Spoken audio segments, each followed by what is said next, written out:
Fake grapefruits! Fake! Liar! You liar! And now, ladies and gentlemen, here's Johnny.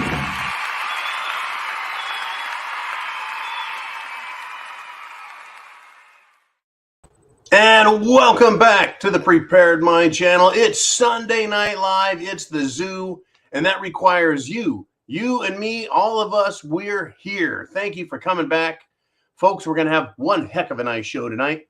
This is, of course, the show for everyone. Oh, it is. This is the show for everybody. YouTube, Subscribestar, and of course, the preparedmind.club. Now, in the latter, that would be subscribestar.com and the preparedmind.club. You can sign up for premium service and be live with me Monday through Friday. But it's Sunday Night Live at the zoo, where everyone's invited and everyone can join and everyone can engage in the comment section, except, of course, the trolls. Now, if you want to talk, if you got a topic, an action, right? Some news, a prognostication. If you have your very own ideas and concepts, if you want to talk history or the future, you can bring it up by hitting that super chat button up here, making a donation through CashApp or PayPal. And that's how you get on the board. I'll make you famous, or we can keep you anonymous. It's up to you, folks. That's the cool part about Sunday Night Live. We're going to have more people watching this broadcast than the President of the United States gets on YouTube. And that ain't no bullshit. I've seen his videos where he gets 200, 300, 400. Folks, we're going to have hundreds more than that over 2 hours. Well, 2 hours, somewhere around 2 hours. And hey, look at that. It's Uman. I thought you said at the end. I gotcha, man. I wanted to trick you a little bit there. Yep, we're looking good. At the end of the video, stick around. Uman and I are going to catch up a little bit. It will not be the Sunday Nights of the Round Table, but we do have Uman in the house and standing by, Kong and the trolls. Anyways, always good to see you, Oliver. Good to see you too, man. All right, man. I'll check in with you later. All right, and we're back. What the heck is going on, right? I go off the grid for one day. I come back. Things are wild. Crazy stuff. All right. Now, Darcy T wants to, in just about every single show, she starts off with a $50 super chat donation through PayPal. And thank you again, Darcy T, for your great support. Again, it's your guys' support keeps me in the bunker, keeps the lights on, and keeps the spam in the pantry. So it's up to you. This is your channel. You want to hear about, well, you want to hear about what the World Economic Forum wants you to hear about? You want to hear what Joe Biden wants you to believe? You want to be told that you're as dumb as Kamala Harris and that's all the information you're going to get? Well, if you do that, right, tune into CNN or ABC or NBC or even Fox News, right? I mean, we got our Tucker, right? You got your Tucker Carlson there, but beyond that, it's a bunch of mainstream trash. You want what we do here? We'll talk about stuff out there, folks, and out there and all over the place. We'll talk about crazy news, right? But we're going to put a spin on it that'll spin your head. And that's really what we've been doing for years and years and years and years. So to start the show, I'd like to raise a toast. This is to all you guys. This one is on the house and down the hatch. Oh, God bless America.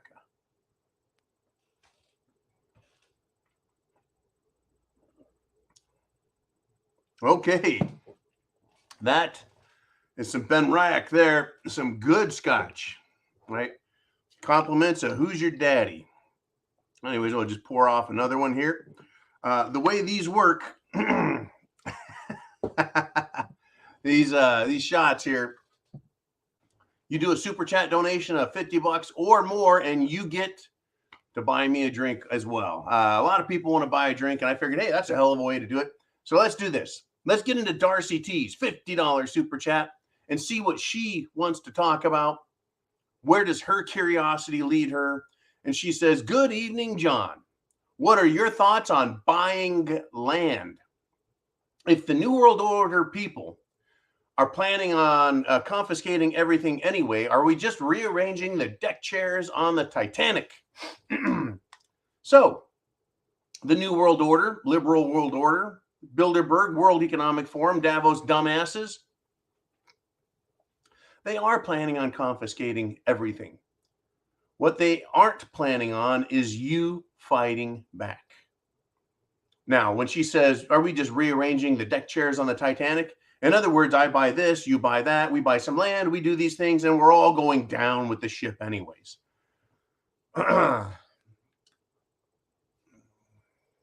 Only if we quit, only if we give up, only if we lose faith and lose heart can these rotten bastards win. Literally, they can't win unless we give up. And that's the trick with everything. If you quit, if you give up, they win. And that's what they're counting on. So how do they, first off, let's ask, how do they get us there? Well, they can starve us. They can poison us. Okay, they can kill us. Right? Those are your basic four horsemen, right? Death, plague, disease, famine, starvation, war. We know that that's what they're after. They're screwing us over economically. They're trying to ruin farming, agriculture in Canada, in the Netherlands, in Germany, in Italy, in Ireland, in America, around the world, Sri Lanka, you name it. In fact, today I ran across headlines, folks, another half dozen countries having massive protests. Unbelievable, because people are not submitting. Instead, they're getting pissed off. And they're starting to hold their leadership, that is, those that they elected to fix problems, to keep problems from even happening, right? They're holding them accountable. That's what the New World Order people didn't count on, Darcy. Now, back to your question, your initial question, my thoughts on buying land. Well, I tell you what, up until the moment where they kill you with a bullet, a disease, or starvation, up till that point, it's your land. So if you want to buy land, I recommend doing it. Now, that's with a caveat. I think real estate prices are going to go down. The reason I say that is, well, people need money. They've ruined the economy, but it's going to get a lot worse. We just entered a recession, statistically speaking, and it can go major depression, way down in the hole. People will end up selling what they have to pay their bills. People that own additional pieces of property, second, third, fourth houses, they'll be selling those. They will be selling those. You know, it's not like you're going to be buying someone and knocking them out of their house, but they'll be selling that. They'll be selling stuff they don't have to have. Right? That's what happens. So you can buy property now at the height of the market in some areas. Other places have already descended in price. What comes down to it is, how much money do you have? How serious are you about getting out of where you're at and where you're going? There's some big questions. What are you willing to give up? What are you willing to pay? What level of risk and discomfort are you willing to suffer under? We got a lot of those types of personal questions. I can't give everyone the same answer. And that's kind of why we started this Prepper Coach with John on the preparedmind.club. You can sign up, talk with me for an hour. Prepper Coach with John. And we'll talk about your specifics, what you need to see, hear, talk about with me. And then hopefully I can help you reach better decisions for yourself. Anyways, in general, if you need to buy land, there's nothing wrong with doing that. In fact, it's advisable if it puts you in a better, safer place. It's just how you get there, when you get there, etc. Okay. I tell you, it is Sunday Night Live. So let's do this. Let's jump into another super chat donation. I've got a whole list of stuff I want to talk about, but it's your guys, your show, and you hit that super chat button up there. Make a contribution into the Get the Fuck Back and Stay Back Fund, and I'll be right here talking to you. We got Rooster Cogburn in with a 556 super chat donation. He says, "Hey John, do you think there is any that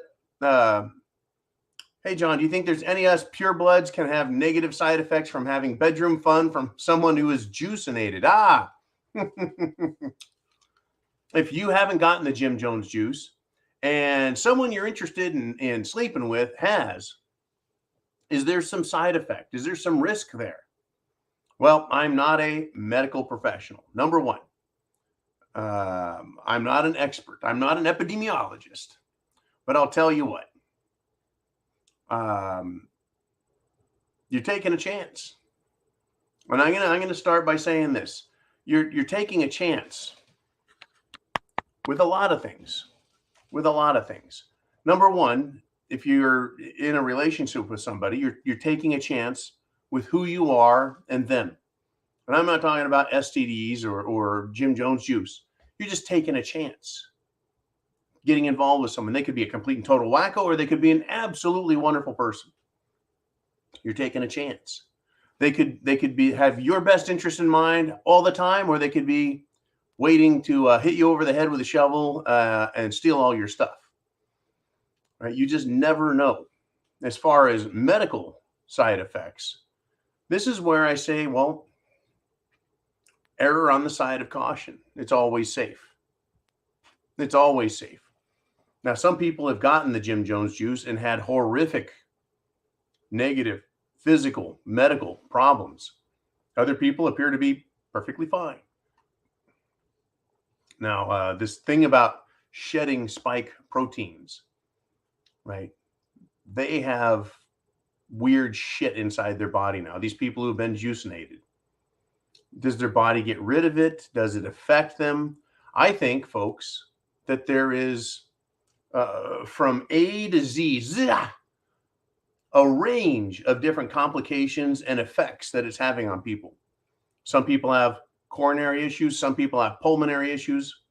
Some people have neurological issues. Right? It affects everyone a little differently, or they have a myriad, a large number of different formulas that they've been stabbing people. So you just don't know. And that's the absolute horrifying part of it all, is we just don't know what to expect. You know, I'm a risk reward guy. It goes way back. What's the risk and what's my reward? Right? If I can take care of business with this guy right here, why should I risk the business, right, going all the way somewhere else? Just a thought. Just a thought, right? Now, I have a funny feeling that monkeypox, right, which has been introduced into the population and is spreading through the, shall we say, gay community, right? They want to talk about all the LGBTQ in the world they can, but when it comes to monkeypox, they don't want to say, hey, right? That's in their community. It is, right? Was that born from the Jim Jones juice, or did it come from somewhere else? Are those people juicinated? Odds are they are already with the Jim Jones juice and juice boosters. And is it weakening their immune system and allowing this monkeypox to spread throughout the community like crazy? Good question, isn't it? Right? Is it making it easier for monkeypox to spread everywhere? It could be. It really could be spreading through them because they have weakened immune systems, whether they've got Jim Jones juice or AIDS or both, who knows? And then they're getting the monkeypox jab. That's really going to fix things. Go ahead and put more things in you that shouldn't be in you. They're already used to that. Crazy stuff going on. My recommendation, risk reward. What are you actually getting? What are you actually getting? Little sex, right? And if you're going to invest yourself in risk, right? Yeah, it better be worth it, right? Is the juice worth the squeeze? Or can you squeeze your own lemon, if you will? Crazy stuff, folks, that's happening. And understand this, right? The Biden regime in Washington, D.C. is going to extend its health emergency for cerveza bug yet again, folks, well beyond the midterm elections. It's never over. Now, a Biden senior official said, COVID is not over. The pandemic is not over. It doesn't make sense to go to lift the emergency declaration, to lift given what we're seeing on the ground in terms of cases, right? So what they're saying is they don't want to give up their emergency power, right? The declaration of an emergency, a medical health emergency, right, gives the government emergency authorization for drugs, vaccines, and other countermeasures. Crazy stuff. Okay, Jolene, let's see some super stickers out there if we can. Let's see what else is happening. Crazy world, crazy world, crazy world. We got Tamika G with a $5 super chat donation. It's a super sticker. Thank you very much, Tamika. I hope all is well with you and that you feel safe. We all want to feel safe, don't we? We really do. Do what you can to make yourself safe. Protect yourself. Put yourself in the best position, right? Prepping is food, water, shelter, clothing, medicine, means of self-defense. We all need to do what we can to feel as safe as possible. Surround yourself with good friends, good family. Put yourself in a good environment. Thank you again, Tamika. Once again, a great supporter. And we got a 1, 2, 3 from J.A. Cheneys. Thank you, John. Thank you very much, sir. I enjoyed the emails today and the information going through them. Thank you very much, Mr. Miskinis. Okay, and then we got Mike Landakos with a $5 super sticker. Thank you very much, Mike. I hope all is well with you. And I want to move on to this, right? Right. All is well with you. All is well with us. But get this, folks. All is not well in Ukraine. Right.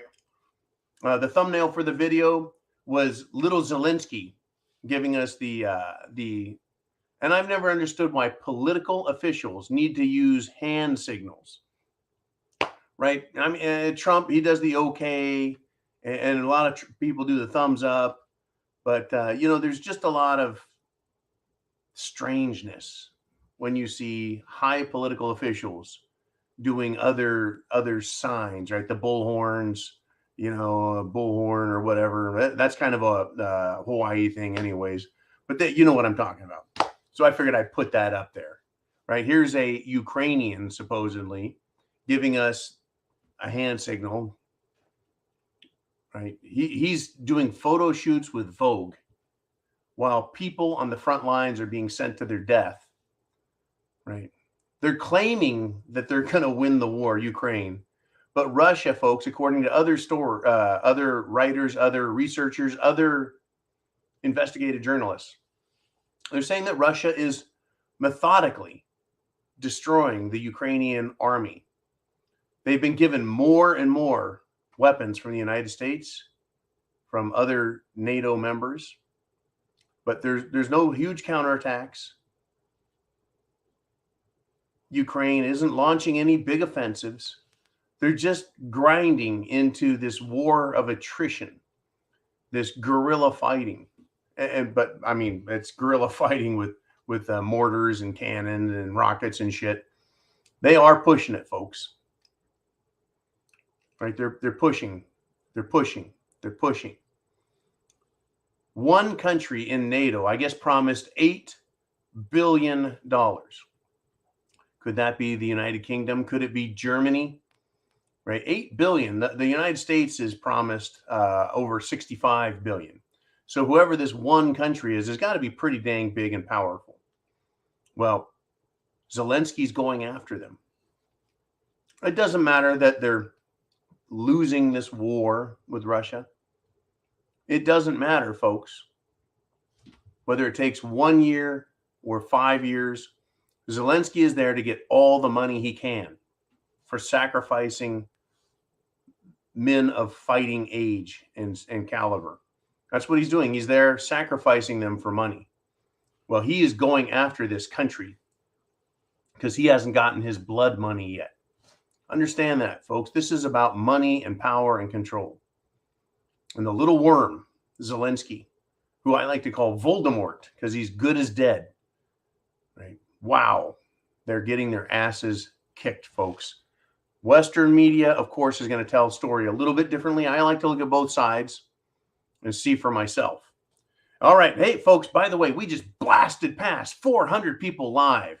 Pow, that blows Biden out of the water. We're over 20 minutes in. He can't hold a crowd for 3 minutes.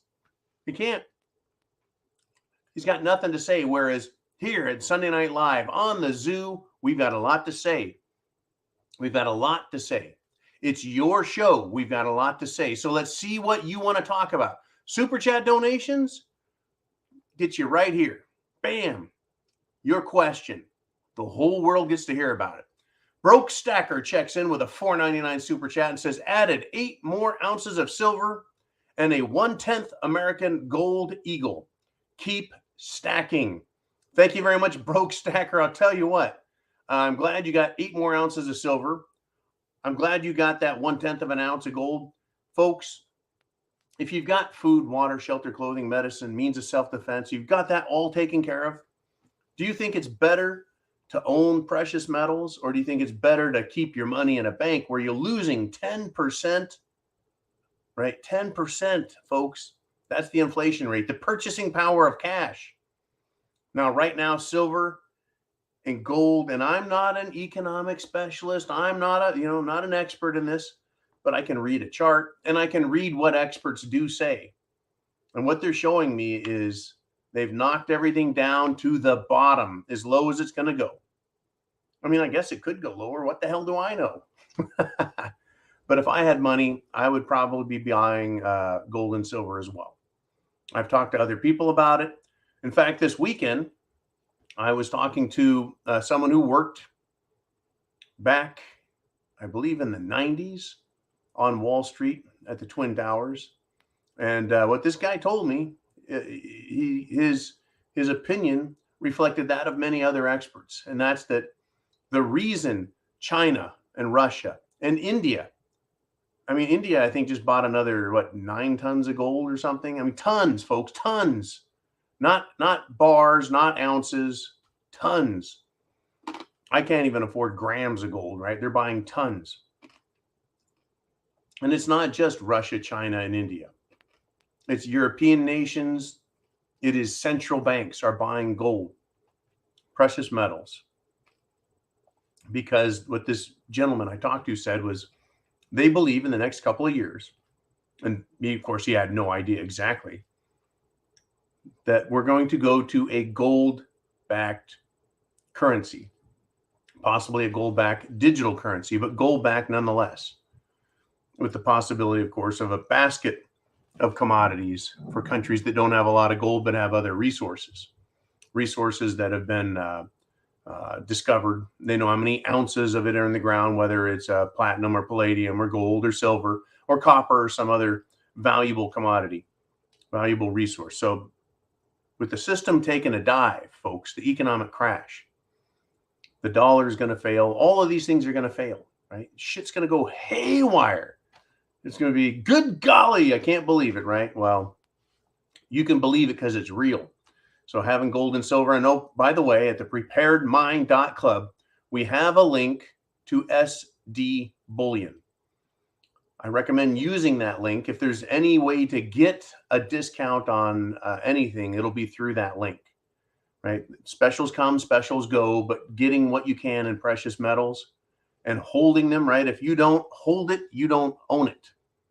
Just one of those little sayings that's out there. So thank you very much there, Broke Stacker. Appreciate the support. And we're going to move on to another, if we shall. We got DDG with a $3 super sticker. Thank you, DDG. I really appreciate that. Always love to see that icon of yours with a smile.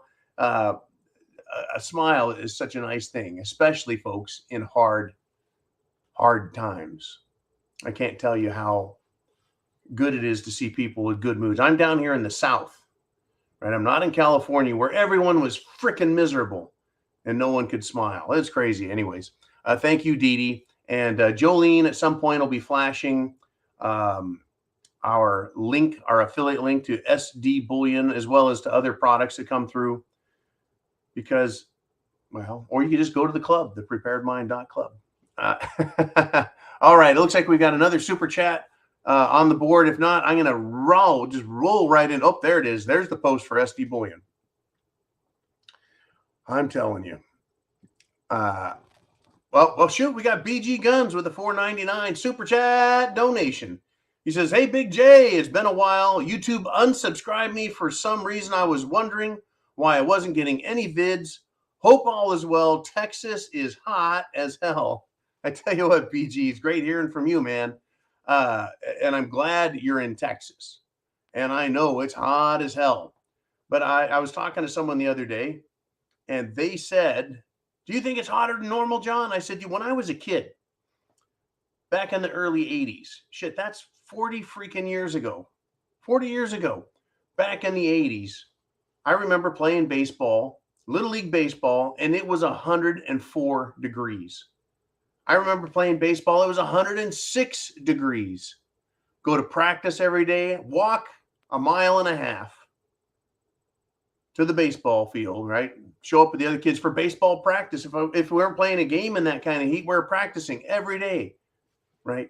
I would always catch a ride home with a friend, but I'd walk to baseball practice, folks. Hot, hot, hot. Unbelievable. Right now, this came up while I'm waiting for some more super chat donations, and it's your chance, folks. This is your chance on YouTube to ask live questions with a super chat donation. Watching you. I got to talk about this. We've all heard about Vice President Biden. He's still calling himself Vice President, by the way. What a jackass. Anyways, Vice President Biden and his son, Hunter Biden. Hunter, who has traveled around the world, I'm sure at your expense, U.S. taxpayer. He's gone to Ukraine. He's gone even to Russia, done deal with Russians. Right? He's gone to China. God knows where else this fruitcake is gone, folks. Who knows where else he's gone? We've heard of Hunter Biden. Thank you, Jolene. We've heard of Hunter Biden doing business deals with the mayor of Moscow's wife, with Burisma, the huge energy corporation in Ukraine, making deals with China, making sure the big guy gets his 10%. Well, guess what? Guess who appeared with Nancy Pelosi on her whirlwind tour of Asia? Well, it wasn't Hunter. It was her own son, Paul Pelosi Jr. That's right. 90 Proof Nancy has her own lackey. Right? You bet. Right? This guy signed major business deals with a Korean hydrogen producer months ago. Paul Pelosi Jr. Well, everyone's looking at Paul Sr. for his drunk driving episode. Let's see what he was apparently on some sort of drug or medication. Right, we're worried about Senior. I'm wondering what kind of deals is Junior making? Right? Is this guy enriching himself? Is he doing business deals and making sure the big girl, Nancy, gets her 10%? A lot of stuff going on, right? Paging Hunter Biden. Mr. Biden, you have a guest on your flight. His name is Paul Pelosi Jr. Please make room in your aisle and your seats. Wow. Unbelievable. If you're new here and you're finding this show interesting, it gets crazy sometimes. But share that internet address right up there at the top. Share that internet address with everyone you know. Everyone you know. Friends, family, coworkers, loved ones. People are waking up, folks. They're getting red-pilled. They're waking up. They're realizing the government is not here to protect you. The government isn't trying to help you. The government is not your buddy. Right? The government's not your buddy. They're here to tax you. Oh, in fact, huge news today, huge.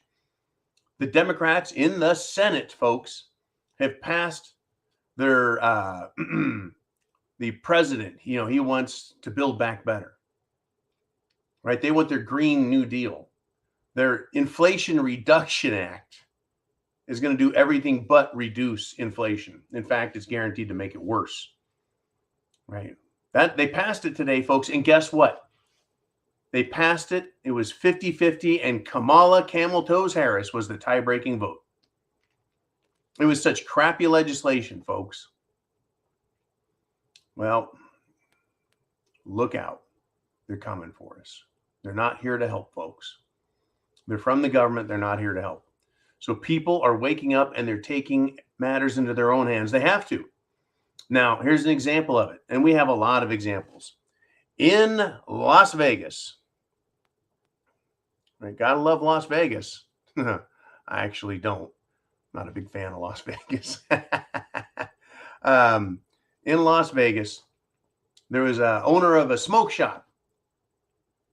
He had a couple of guys come in wearing black bloc, Antifa style getup, all black clothing, black mask. And he realized he's in trouble. Here's a quote from him. He said, "The whole time I was a little bit nervous because obviously I was getting robbed," said Johnny Guin. Right? They grabbed his tip jar off the counter. And then another guy jumped over the counter. He says, "I was really scared for my life because they were wearing baggy clothes. One of them came in with a bag as if he had a firearm."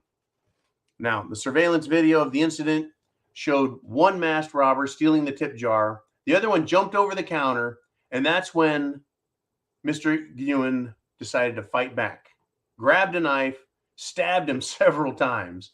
He said, "I was in a fight or flight mode. A lot of adrenaline going through my body," right? Well, he ended up stabbing this dude a bunch of times.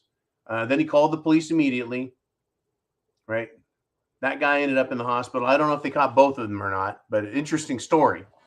Now, the owner of the store, Mr. Nguyen, he decided he's going to get a gun, right, in case someone tries to rob his store again.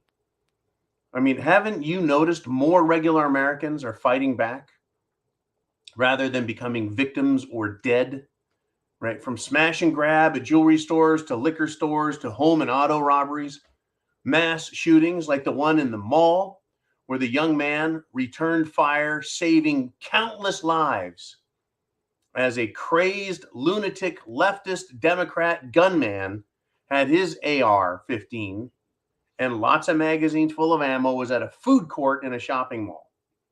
And if you remember, at the beginning of the season, the summer season, at the end of the school year, a crazed leftist Democrat lunatic decided he was going to open fire at a graduation party with his AR-15. He put off a bunch of rounds, missed everybody, and a woman just happened to have a gun in her purse, pulled it out, and finished him, took him out before he could hurt others. People have had enough, folks, whether it's putting down mass shooters or robbers, right? Kind of like the guy up in Brooklyn. He had a young thug get behind the counter with him, and he was able to defend himself with a knife that one of the attackers was using. Unbelievable. Are you prepared for this type of crap, folks? It may not be you.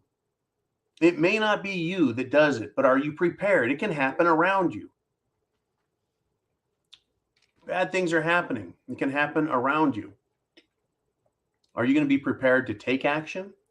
Are you going to be prepared to take cover? Are you going to be mentally prepared to deal with this sort of thing? Right? Are you going to make the decisions that you need to make? Are you going to be a victim, or are you going to, right, protect yourself and others? It's not an easy task, folks. It's not easy. But shit has hit the fan. The economy is going to shit. It really has been, folks. And people have had enough. All right. I think we got a super chat donation you're going to want to see. And it is Tamika G. It says complete opacity. Right? I'm scared.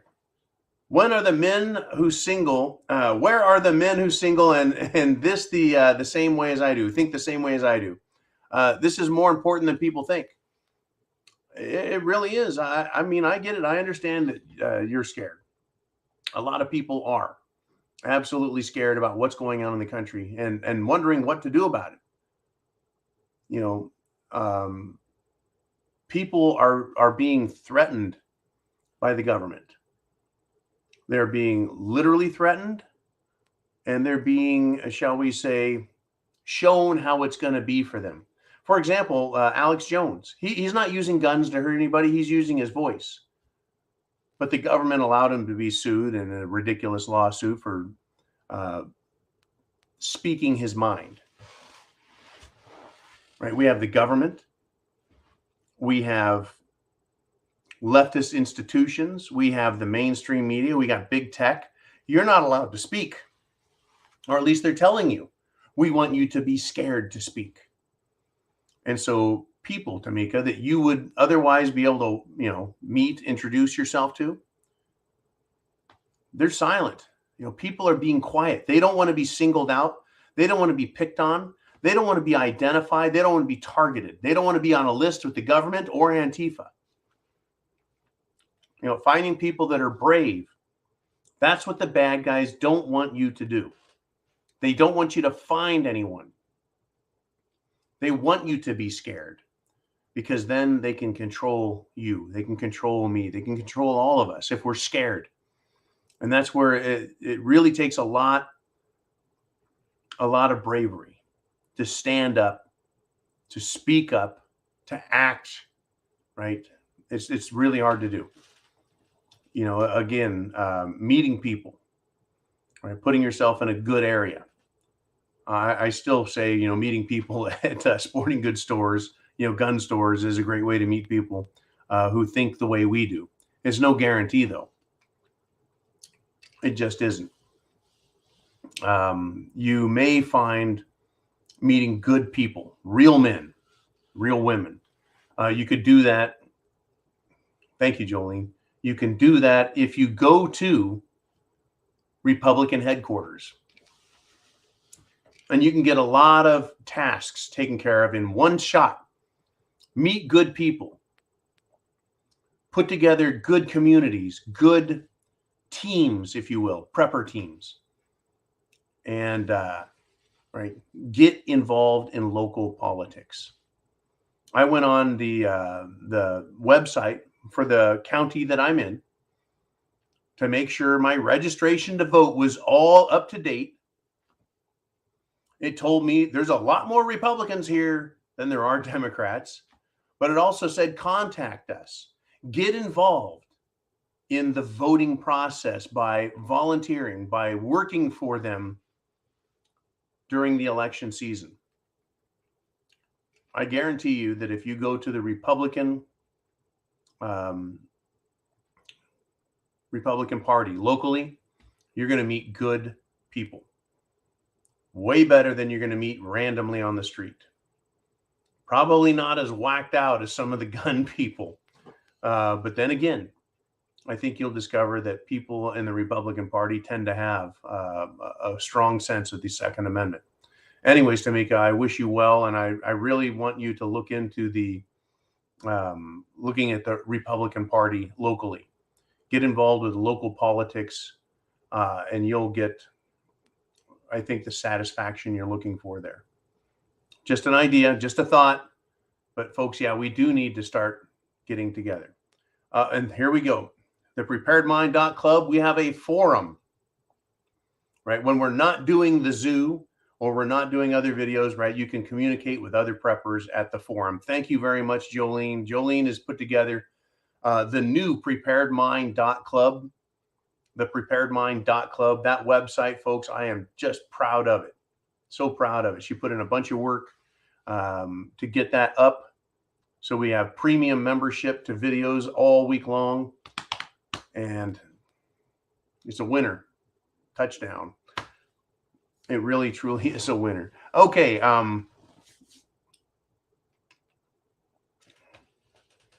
want you to guess. 24-year-old soccer player. Irish. 24-year-old. His name is Dylan Quirk. He collapsed mid-game. Another world-class super athlete, folks, dies unexpectedly. Take a guess at what killed him. Take a guess.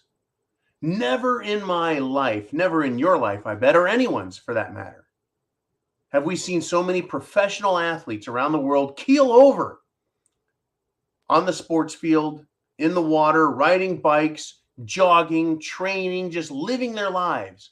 Whether they're in their teens, their 20s, their 30s, or whether they're older athletes, they're just dying, folks. And I try and bring up one or two every show just to make the point. It hasn't stopped. By the way, we just topped 500 viewers live. Thank you so much. If you've shown up late, and I know you have because the number is still going up as we go live, you can go back and watch this video from the very beginning. We touch on all kinds of topics, folks. We don't just talk about, hey, you better get your guns and ammo.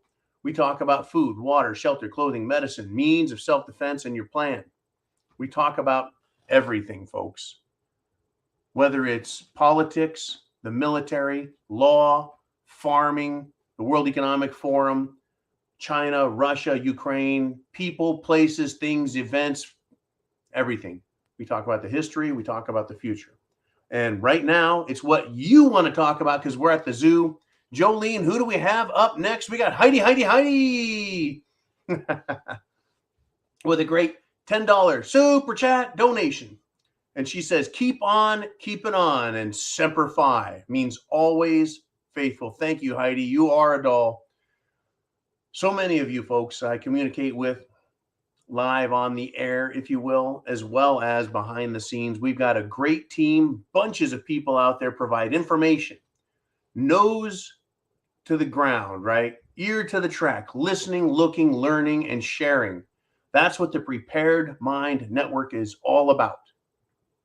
That's what it's all about, folks, is getting the information out there so you can make intelligent choices based on what you know and believe. I'm not going to tell you what to believe.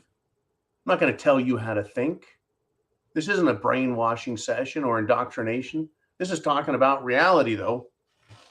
Definitely reality. Unbelievable, folks. Unbelievable reality that we're facing. I mean, we're supposed to believe that Biden is loved and respected around the world. No. Right? North Korea launching missiles again. North Korea going to do a nuclear test, folks. North Korea has offered not to Ukraine, but they've offered to Russia 100,000 volunteers. 100,000 soldiers that can go fight against Ukraine. 100,000, folks. Can you imagine that? That is a lot of people. Now, they're willing to do this, right? Kim Jong-un, he's going to trade 100,000 people for grain and for energy. And of course, energy to North Korea is oil, gas, coal. You bet. Oil, gas, and coal. North Korea, they need food, grain.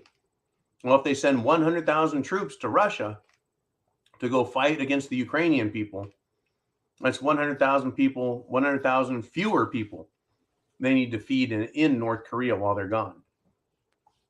But this is what countries are doing, folks. They're selling their people. They're selling their people. In this case, they are selling soldiers. In Ukraine, right, they're selling their people down the road. They're killing them off, fighting the Russians. They know they're going to lose. They need to make Russia the bad guys forever. China, folks. Think China's the good guys in this? You think Washington, D.C. I'm not talking about the American people. In fact, there's a lot of good people in China. There's a lot of good people in Russia. There's a lot of good people in Europe. All over the world, there's a lot of good people. But it's the leadership, those who have the power and authority that we discover become megalomaniac a-holes. And we're seeing the consequences of that. So I ask you again, are you prepared? All right, Jolene, who do we want to see next? Who's got something to say? And it's Cottage Farm stepping in with a $50 super chat donation. Cottage Farm, thank you so much for once again supporting the channel and all that we do here. Everyone else want to take a drink? Folks, it's going to be one hell of a week. Kids are getting ready to go back to school. And what, put on masks first? Good golly. It's time to stand up and be free. Salut, Prost, Semper Fi. Cheers.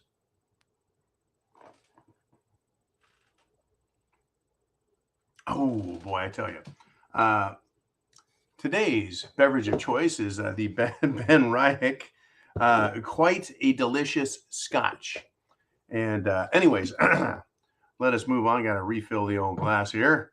Hoping to get a few more of those because every super chat donation, folks, goes into the get the fuck back and stay back fund. Nope, shoot, where'd Cottage Farm go?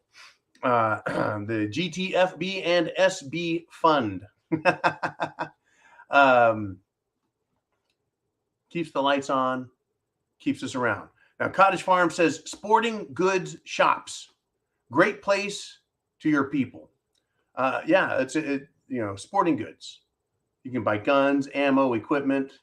Sporting goods now sell long-term food storage, right? Food, water filtration, whether it's a bigger container or life straw. I mean, you can get all kinds of stuff locally. Of course, we have the preparedmind.club where you can shop also.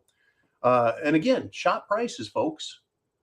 Look for good prices and understand also who you're supporting. I would tell you and recommend that you tell Dick's Sporting Goods, no thank you, right? Anyone out there who is a woke corporation, they can go to hell, especially Dick's Sporting Goods. But yeah, sporting goods places, sporting goods shops are a great way to go meet people. And odds are they're going to be a lot like us. Be careful, though, of anyone who's radical and with a big mouth. They just might be an FBI agent out there trying to get people in trouble. All right. But they're everywhere, folks. They truly are everywhere. Thank you again, Cottage Farm. You're awesome. Absolutely awesome. Let's see what else we got up next. What do we have next? We got Nick Beardian with a $4.99 super chat donation. He says, can we talk about Biden's inflation bill that just passed? This country is fucking doomed. $750 million, an inflation bill. So what does the inflation bill do? Well, it spends some money on green energy and green energy development.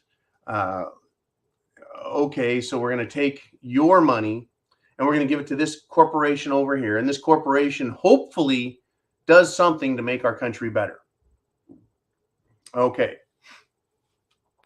Biden said, unless you make $400,000 a year, something I've never done, $400,000 a year or more, you aren't going to get a tax increase. Turns out that's a lie. Bah, bah, bah. A lie. Even, folks, Barack Hussein Barry Soetoro Obama, years and years ago said, well, in a recession, you don't raise taxes. That's exactly what this bill is doing. How do you spend that much money and not raise taxes? It seems counterintuitive to make the claim otherwise. If you're going to spend a bunch of money that you don't have, you're going to have to raise more taxes, right? Not just regular taxes to pay the current stuff we're doing, but you've just added all of this new spending, another $750 billion. Now, to make this even worse, folks, to make it even worse, they want to hire 70,000. I believe the number is 70,000 new, additional, extra, added on top of all the other IRS people, another 70,000 IRS agents. Why? Everything's computerized now, folks. Everything's computerized. Are there 70,000 people out there who make $400,000 a year or more who need to have their own special IRS agent attached to them? Really, 70,000 new IRS agents to go after and collect more tax money. Yeah, folks. Now, I'm willing to bet that every IRS agent is going to make $100,000 either in salary and benefits and insurance and medical and everything else. Right? How about this? How about 70,000 new Border Patrol agents down south on the border to protect our country from invasion? Why not put 70,000 Americans to work down there? 70,000. That's going to cost folks close to $1 billion in, how are they going to pay for themselves? Well, guess what? I imagine that all of these new IRS agents, they're going to be coming after you and me. They're going to be coming after the working poor. They're going to be auditing everybody. Everybody. You got a Social Security number? Just show up at our office. We're going to tell you how much more you owe us. It is truly, folks, a shame. It is a shit show. And I believe that we, the people, are about to be terrorized. Absolutely terrorized by the Internal Revenue Service. And guess what? Oh, it gets better. Yes, it does. You're hearing it from me. Oh, right now we have 556, 556 people live. You want to talk about prophetic? 556, right? Here's the deal, folks. The IRS, right? Not only do they have guns with lots of ammo that we paid for, they're going to be coming after all of us. They're going to scare everyone. Now, what makes it even worse is if you remember back during that other president, Barack Hussein Barry Soetoro Obama, remember that guy? He used the Internal Revenue Service as a political weapon. He had the IRS go after the Tea Party. He had the IRS go after his political opponents to quench their fire, right? Their demand and scream for freedom and liberty and their rights to be upheld was completely smashed every chance they could. It was a political persecution using a tax collecting agency. That is precisely, folks, what we don't want and what we don't need in this country. You wanted to talk about it, man. This new inflation fighting bill invites inflation and invites the worst kind of government. You give a bunch of Karens a badge and have them go after Americans and steal their money.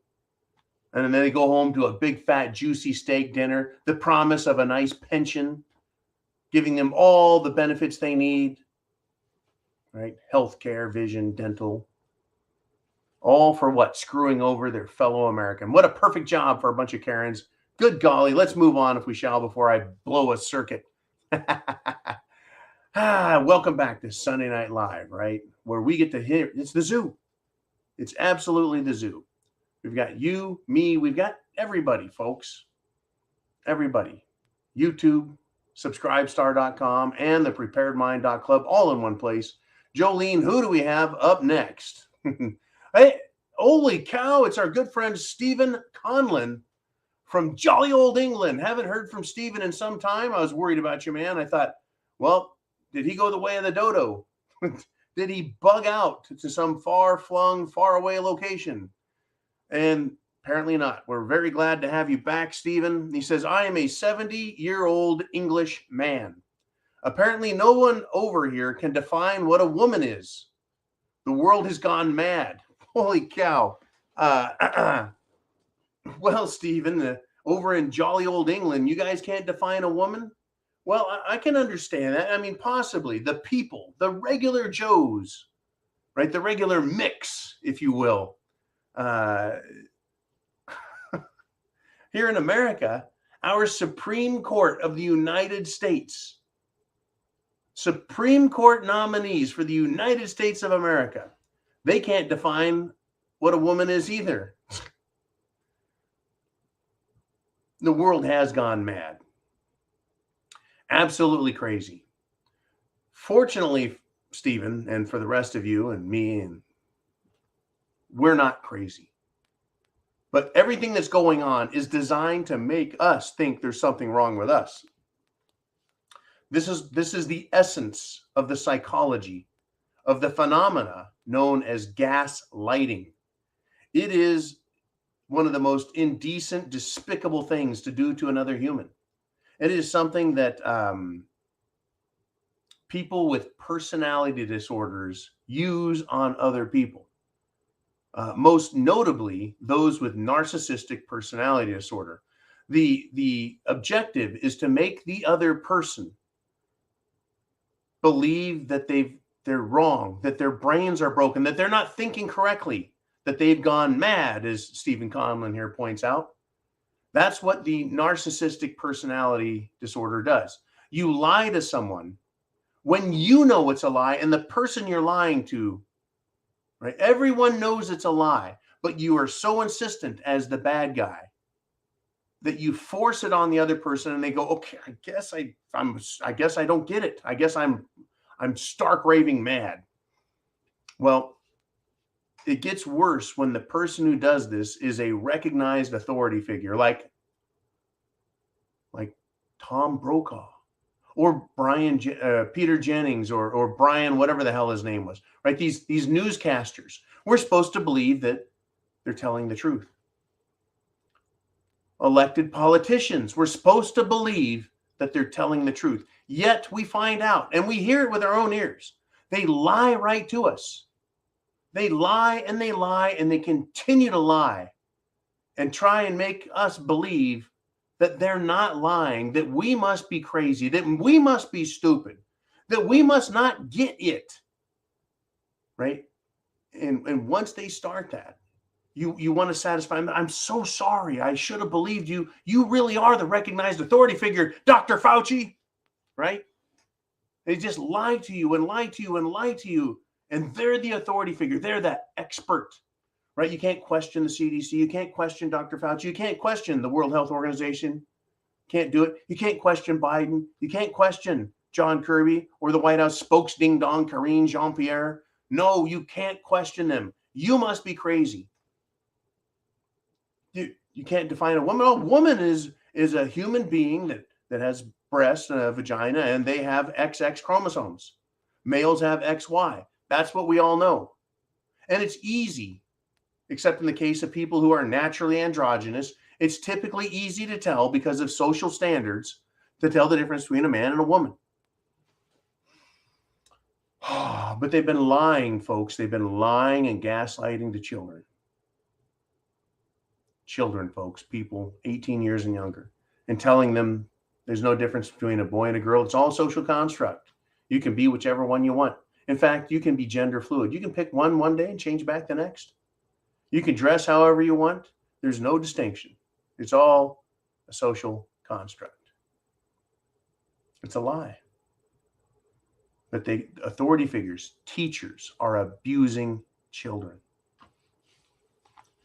Right? The word groomer, folks, 5 years ago, 10 years ago, if you were to take a child and start having sexual conversations with them, telling them about your sexual desires and your orientation and asking them how they feel about it and getting them all rosy and comfortable about sexual discussions, you would be arrested for what is known as grooming, right? That is conditioning a child to accept sexualized interaction with adults. That's what these freaks are doing, folks. And they're going to make the word groomer and grooming illegal.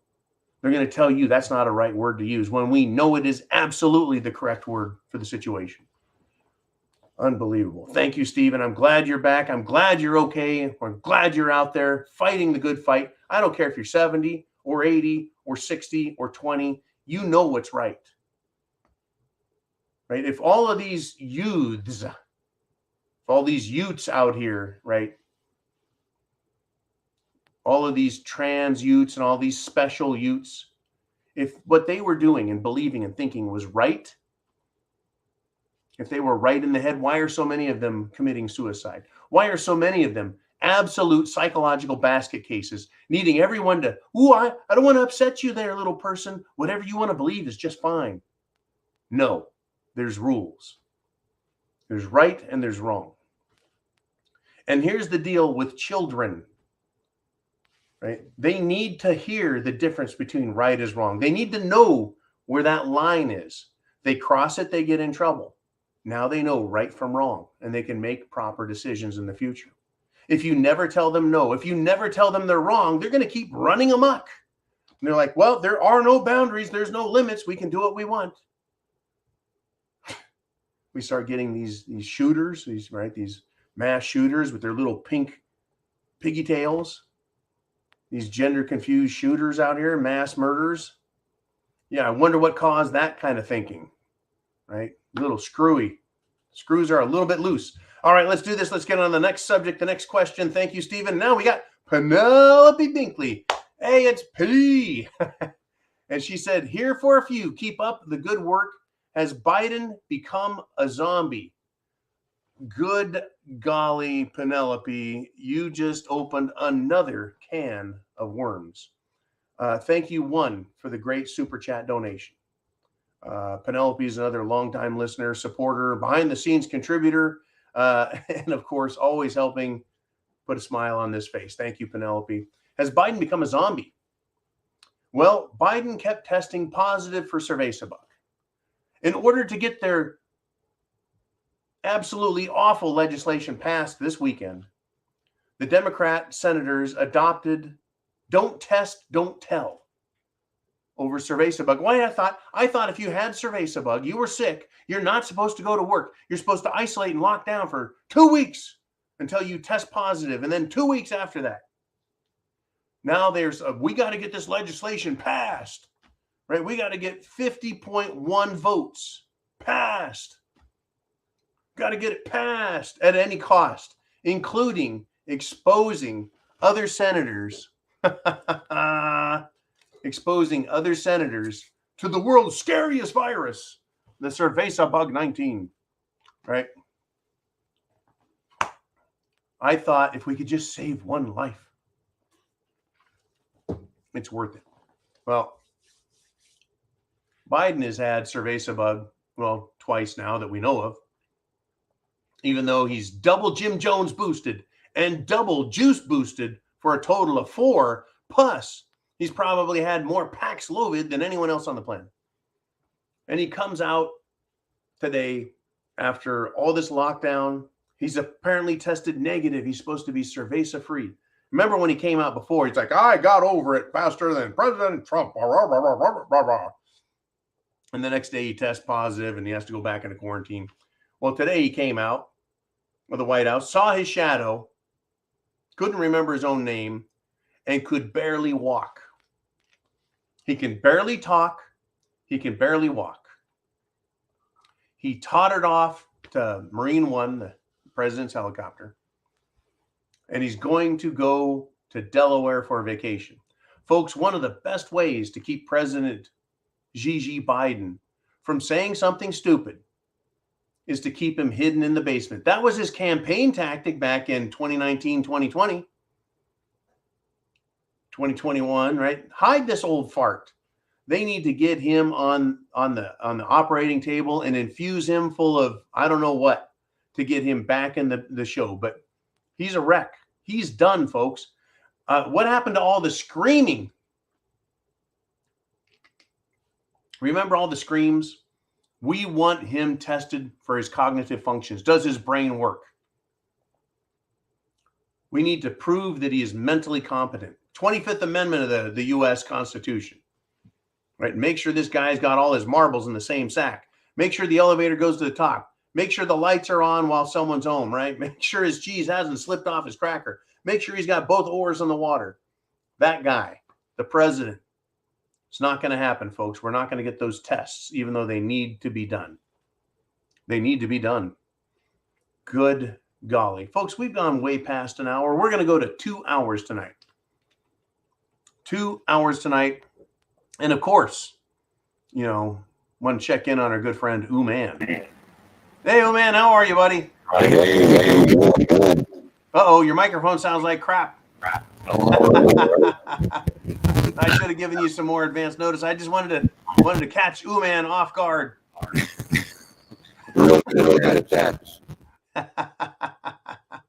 I hope you had a good weekend, Oliver. Nope, now we can't hear you at all. Technical difficulties coming from the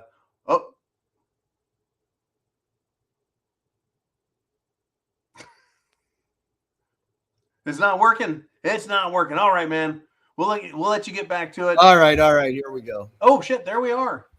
It's only on StreamYard that I have this. I mean, I was on the phone or on a video call the other night for hours, and it was fine.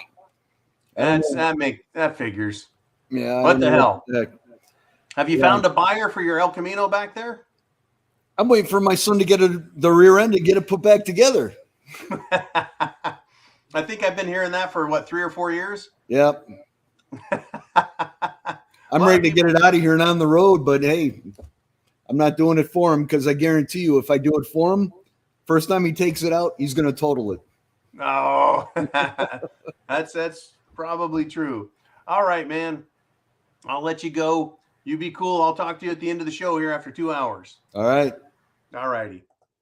All right, folks, let's get back to the show. Serious business while we have a good time and have a couple of drinks.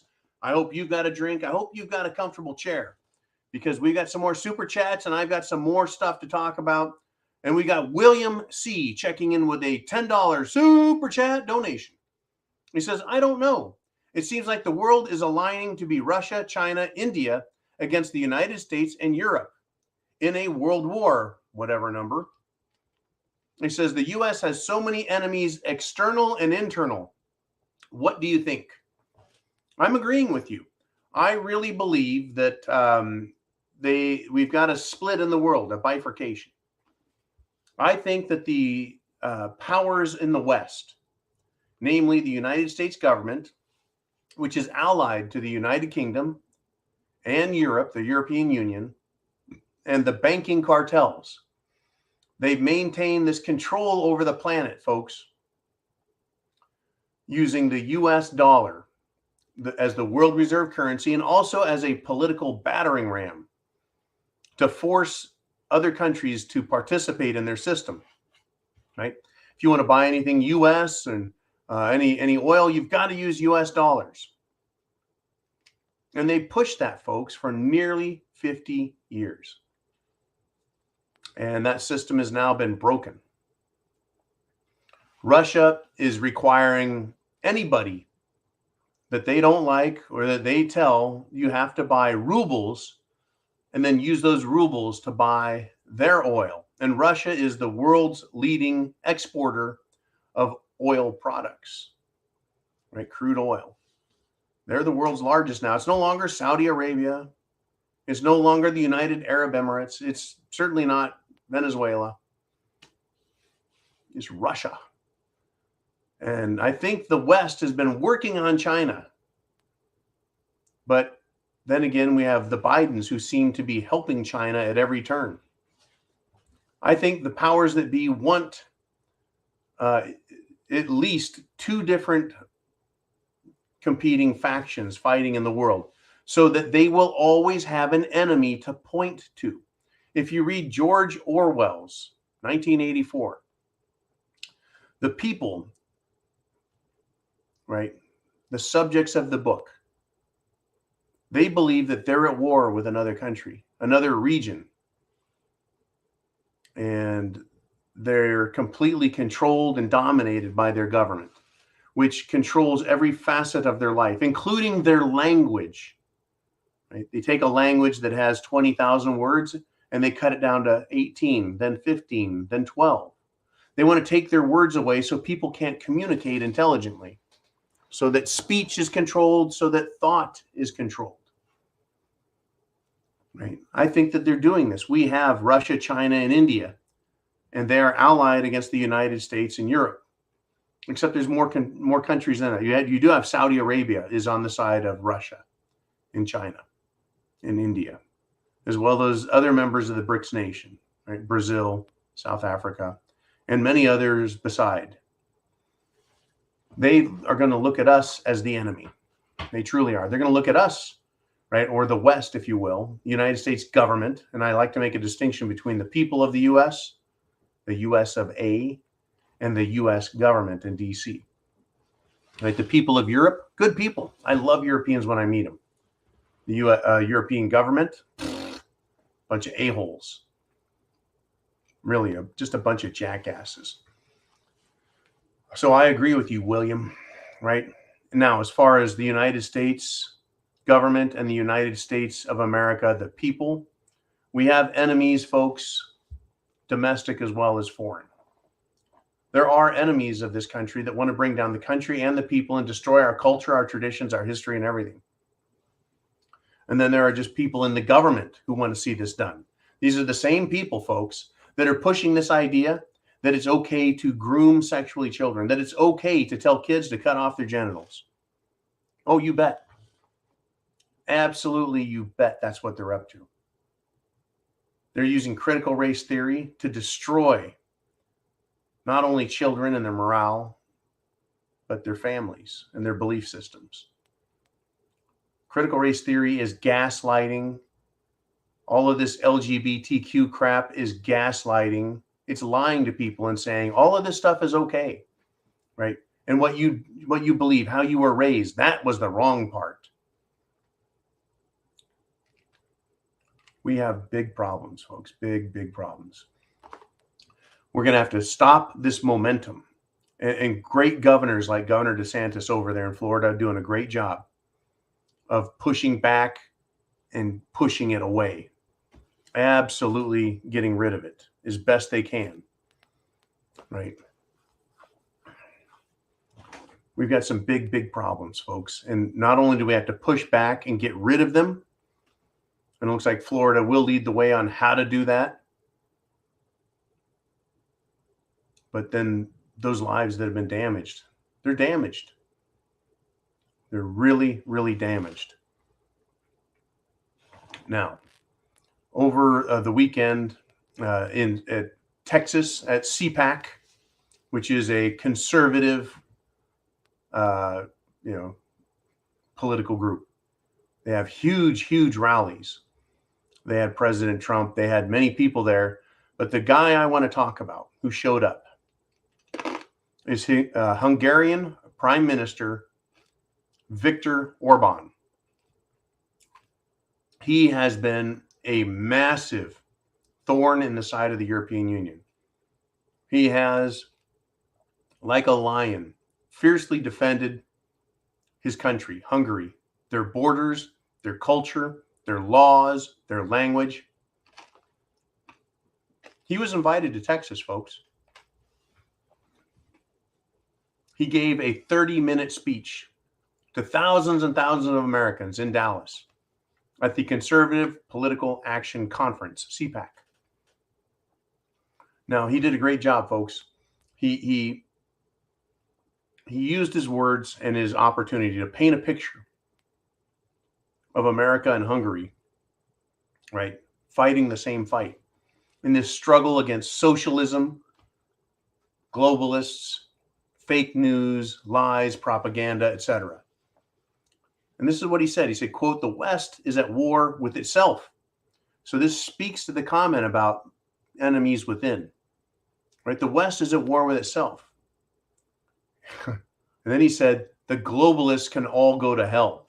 I have come to Texas." Right now, folks, understand Viktor Orban is allies with Vladimir Putin in Russia. And he was invited to speak. Now, does this sound like treason? Does this sound like we've invited the enemy to the United States of America? Well, if so, why does he sound like an American? Why does he seem to have the same ideas that we do? That there's bad people here and they're trying to destroy our country. Oh, yeah. That's part of the gaslighting, the lying. How can this guy that's supposed to be the enemy sound and think like we do? Well, perhaps he sounds and thinks like we do because he's not our enemy. Anyways, here's the quote from him. "I can already see tomorrow's headlines. Far-right European racist, anti-Semite strongman, the Trojan horse of Putin."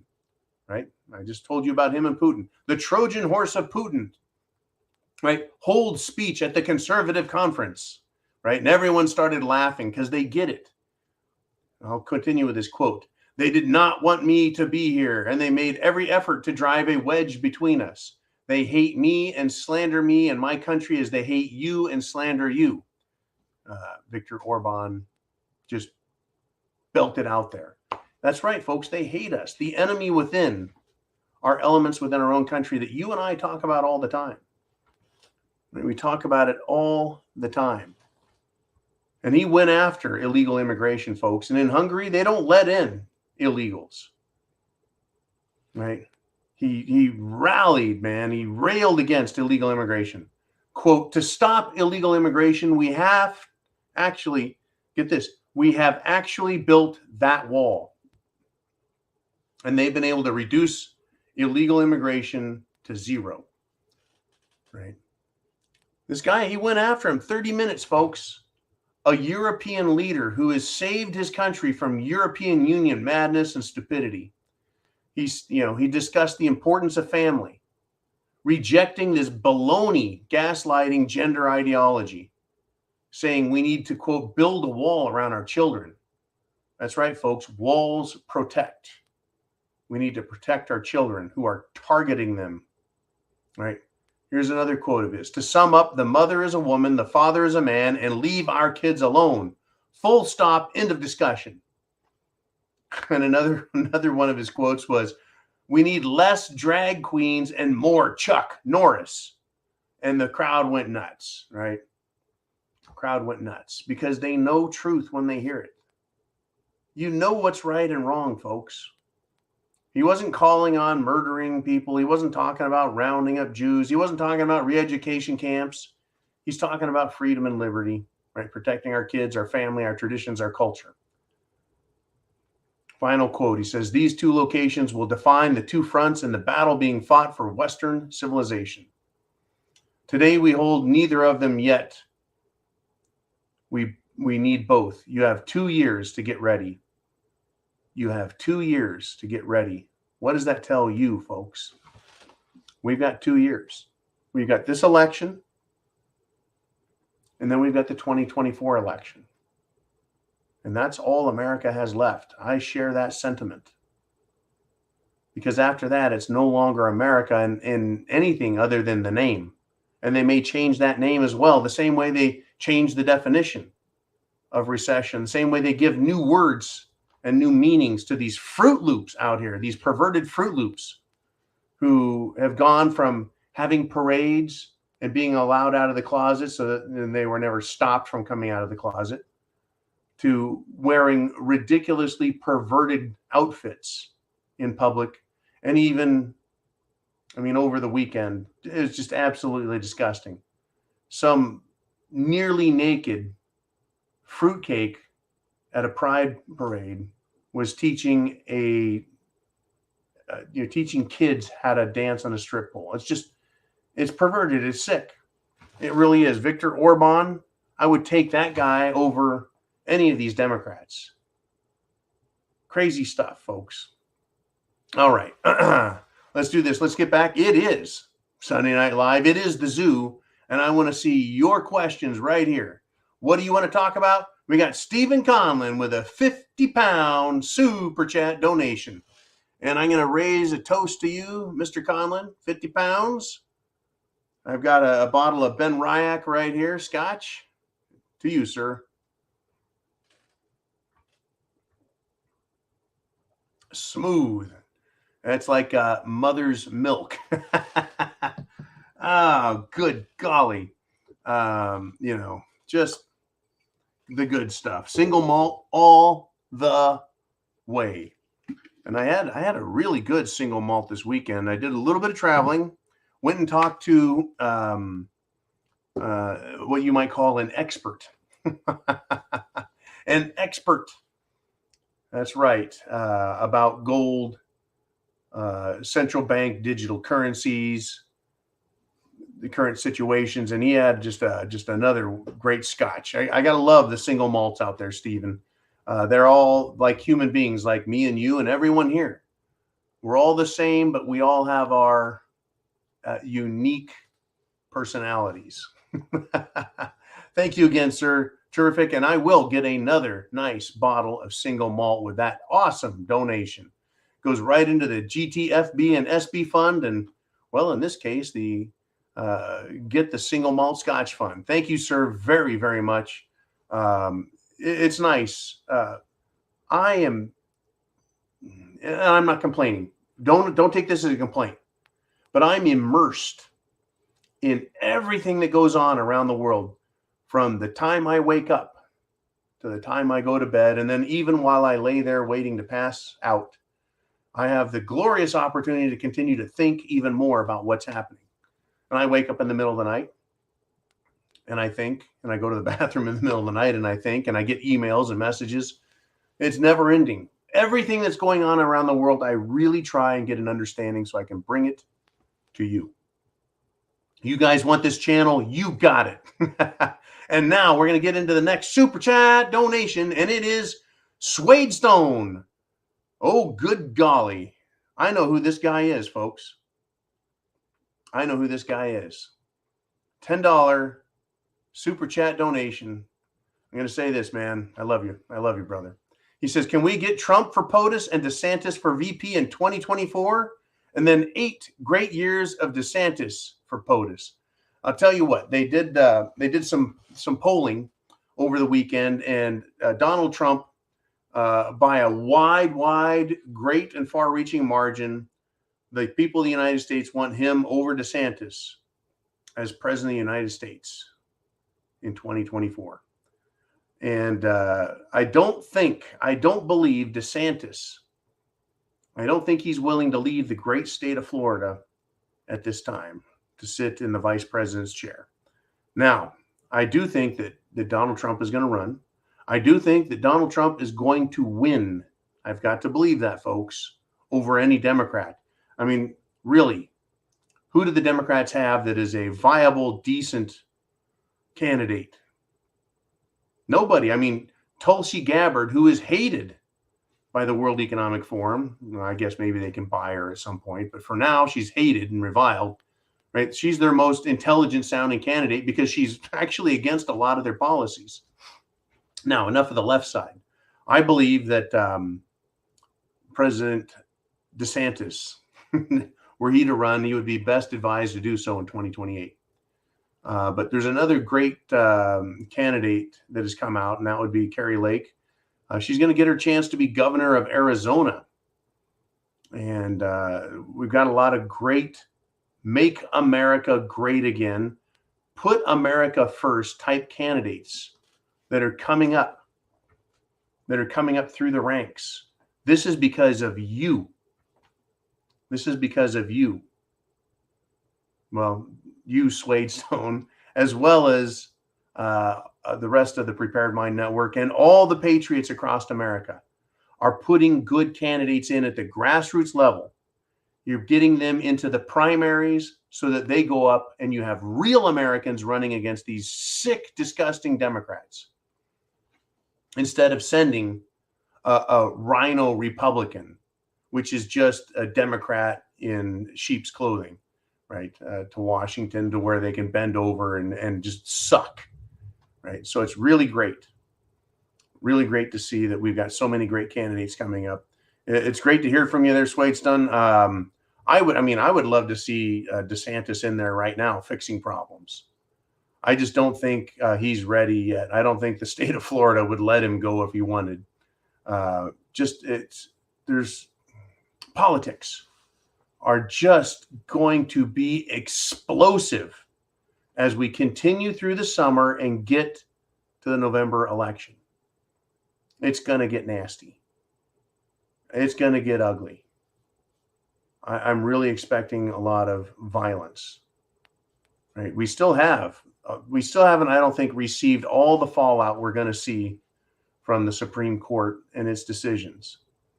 The Roe v. Wade, right? The Roe v. Wade decision, which was that it's not a federal decision, it's a state decision. Right? States' rights, I think, is going to be a huge deal. And I think that is a path that needs to be traveled more to get us back to being and acting like a constitutional republic versus this sick, twisted democracy. Apparently, democracy doesn't allow free speech. Democracy doesn't have any rights. It has mere privileges. Oh, my goodness. What have they done to our country? All right, I think we got another super chat donation. Let's take a look at who wants to talk next. It is Mr. Skylight with a $49.99 super chat donation. He says, the price good men pay for indifference to public affairs is to be ruled by evil men. That is an awesome, awesome, awesome quote from Plato. Folks, isn't that incredible? Plato, Aristotle, Socrates. These men lived 2,000 years ago, 2,500 years ago, somewhere back then, right? They didn't have electricity, folks. They didn't have cars. They didn't have bicycles. If you wanted to go somewhere, you got in a wagon and got towed by oxen or horse, or you traveled on horseback. If you went by sea, you were in a boat. It was probably clinker construction and, had pine tar to seal the boards from leaking. Folks, it was a different world back then. I mean, Antikythera device notwithstanding, right? It was technologically a whole different world.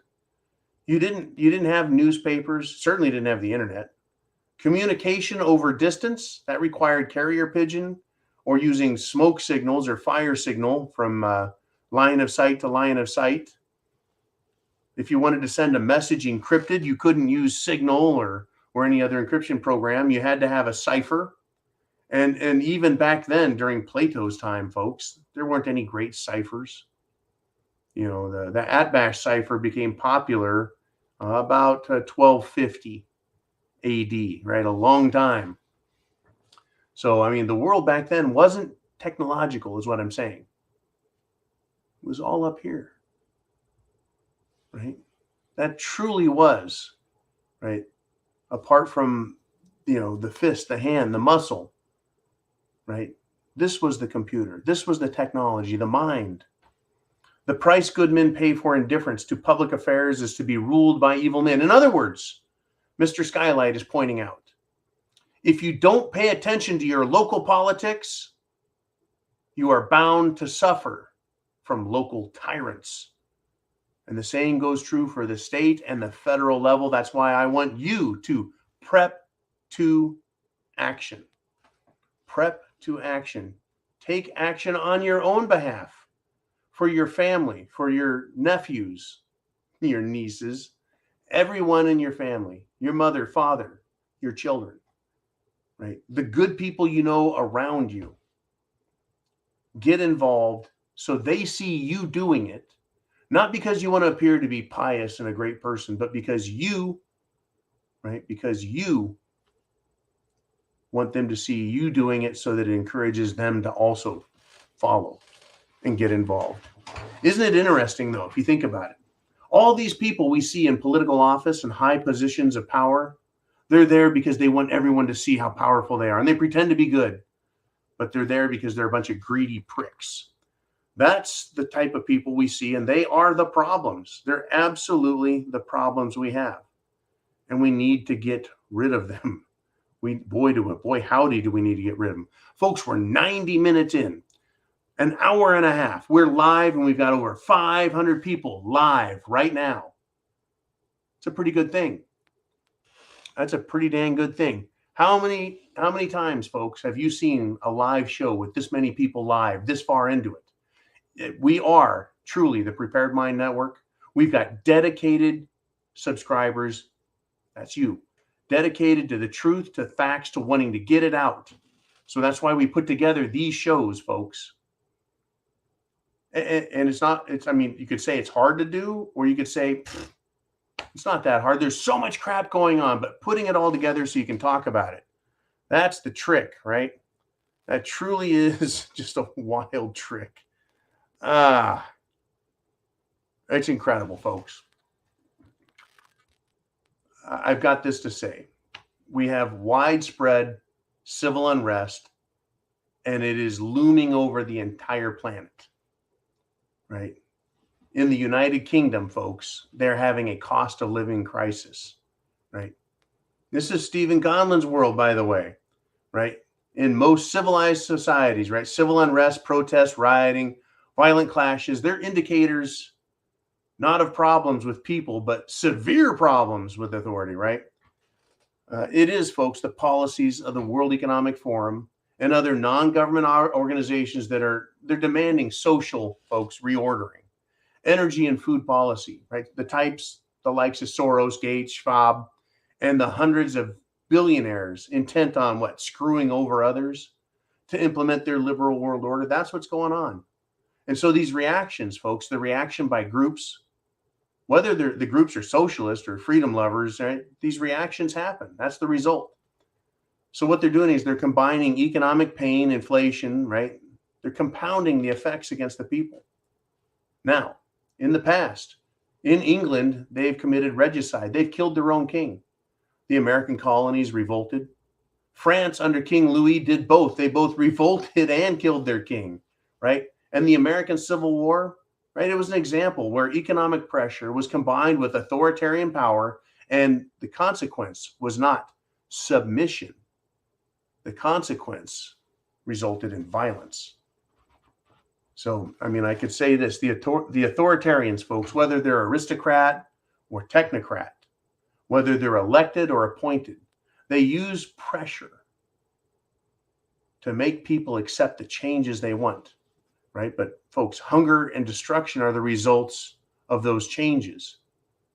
And those that are doing these things are completely tone deaf to the suffering they cause.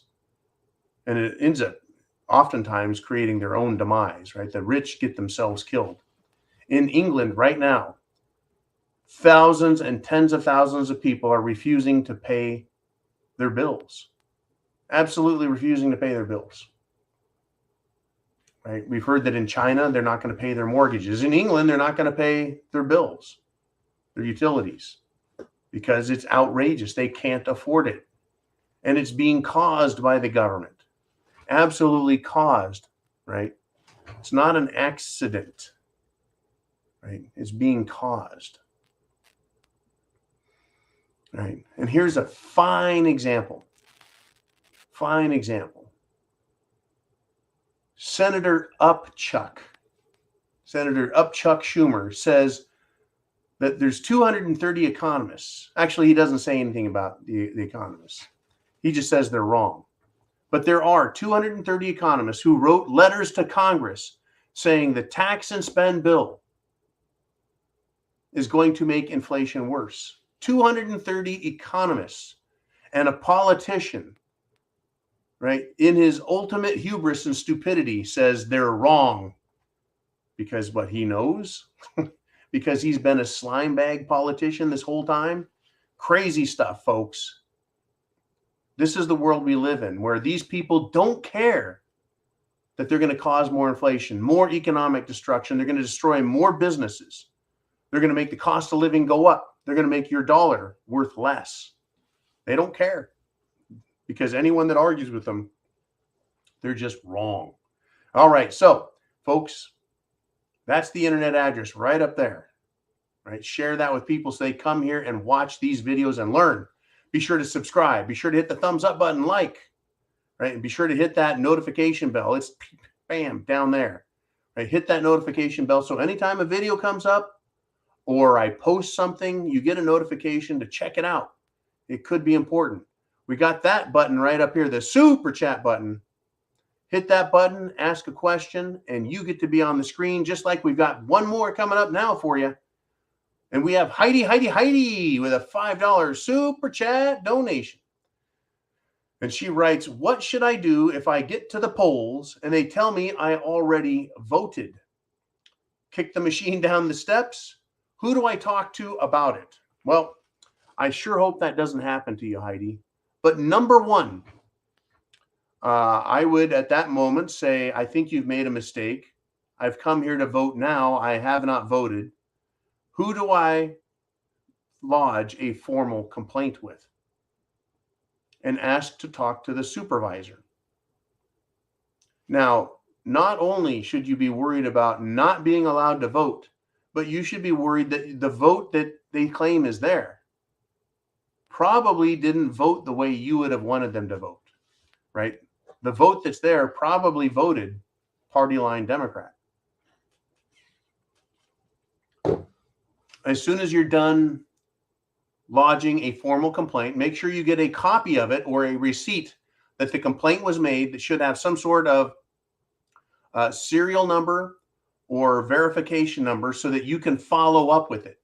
Then I would take that and I would go to the nearest Republican poll watcher, poll worker, right, poll observer, and say, I need to lodge a complaint with you. Someone else has voted in my place. I have not voted.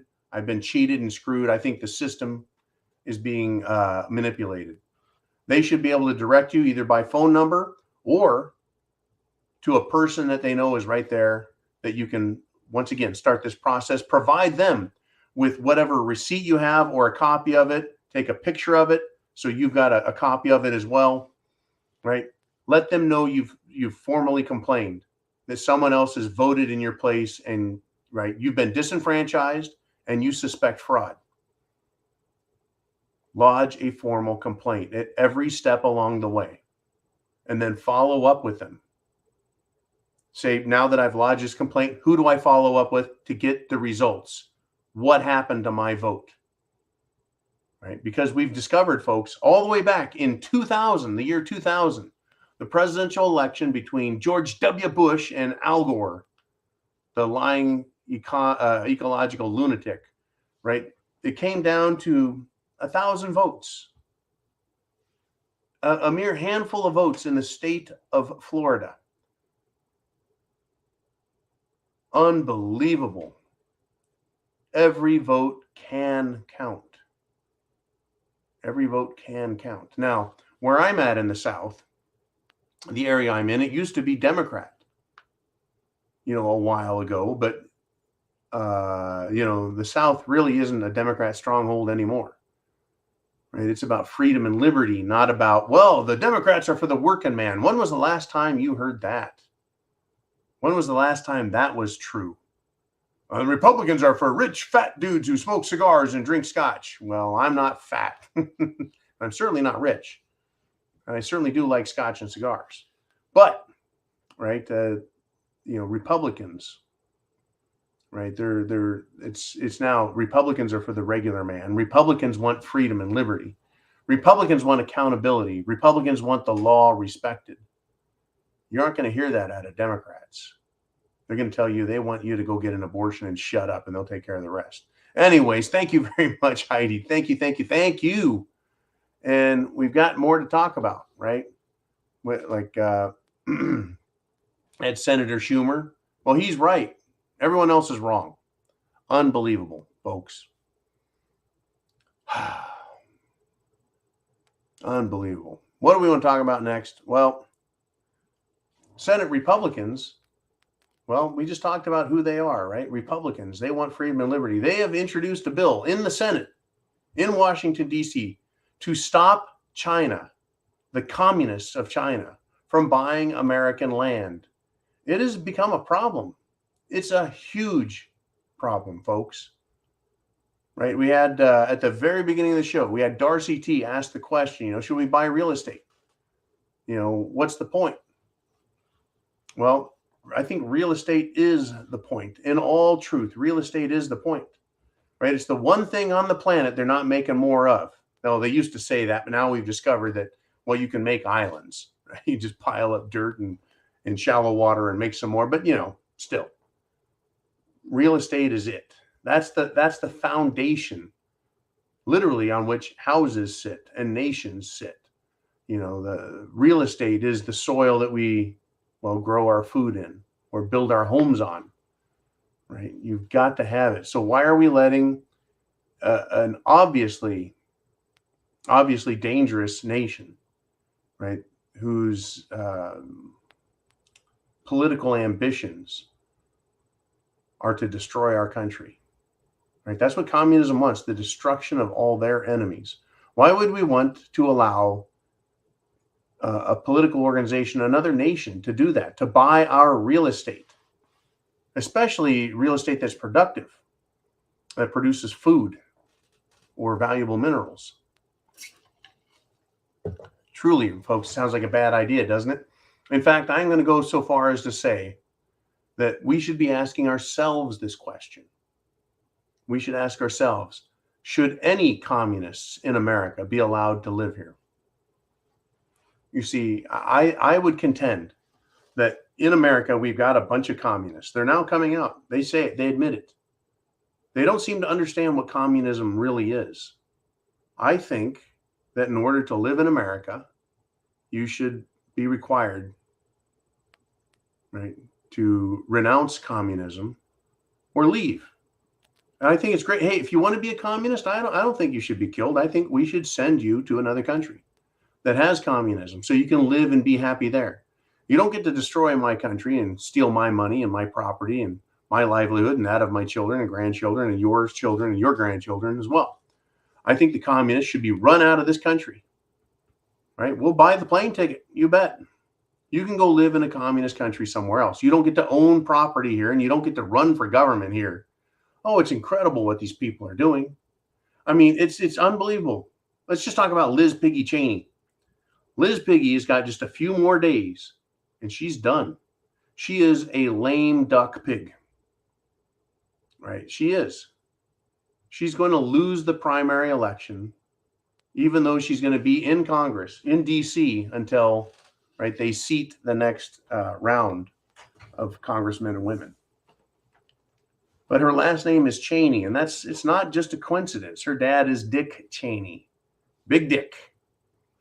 And Big Dick was the vice president under George W. Bush. He was often accused of running the White House because, you know, George W. Bush, Curious George, really didn't know what the hell was going on.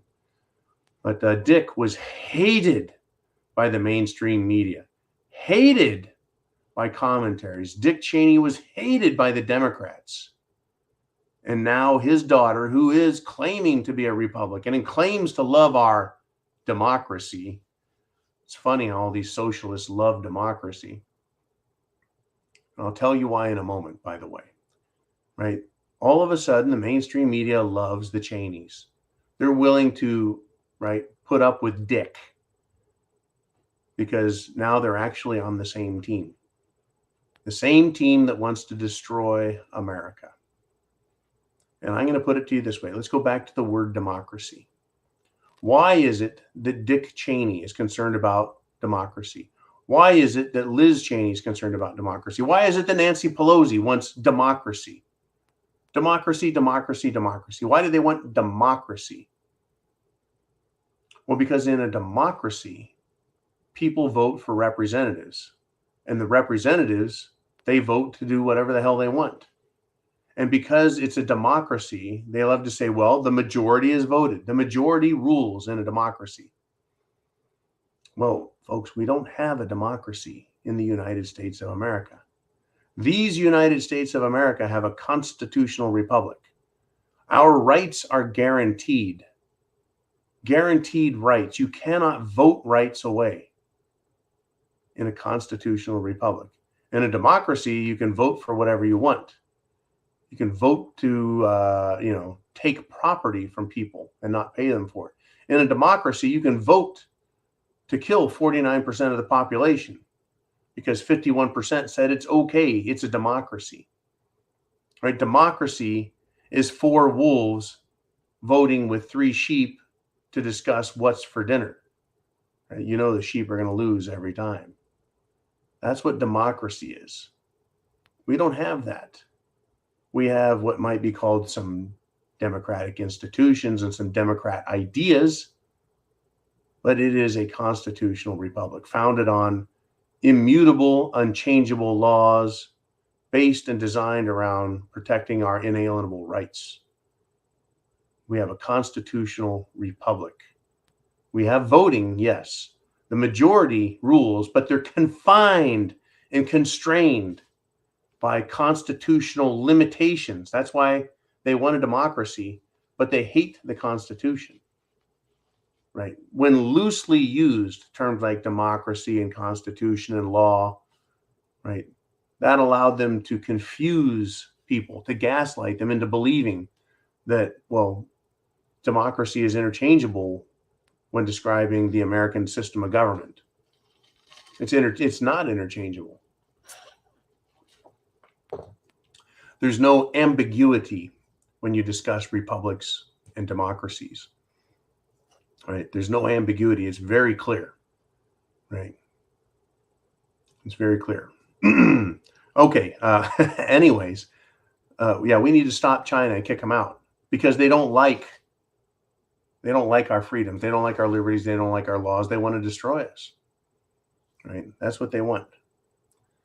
Okay. That really is what they want. Now, if you got a super chat question and a super chat donation, send it in now. We've got less than 15 minutes before we get to the end of 2 hours.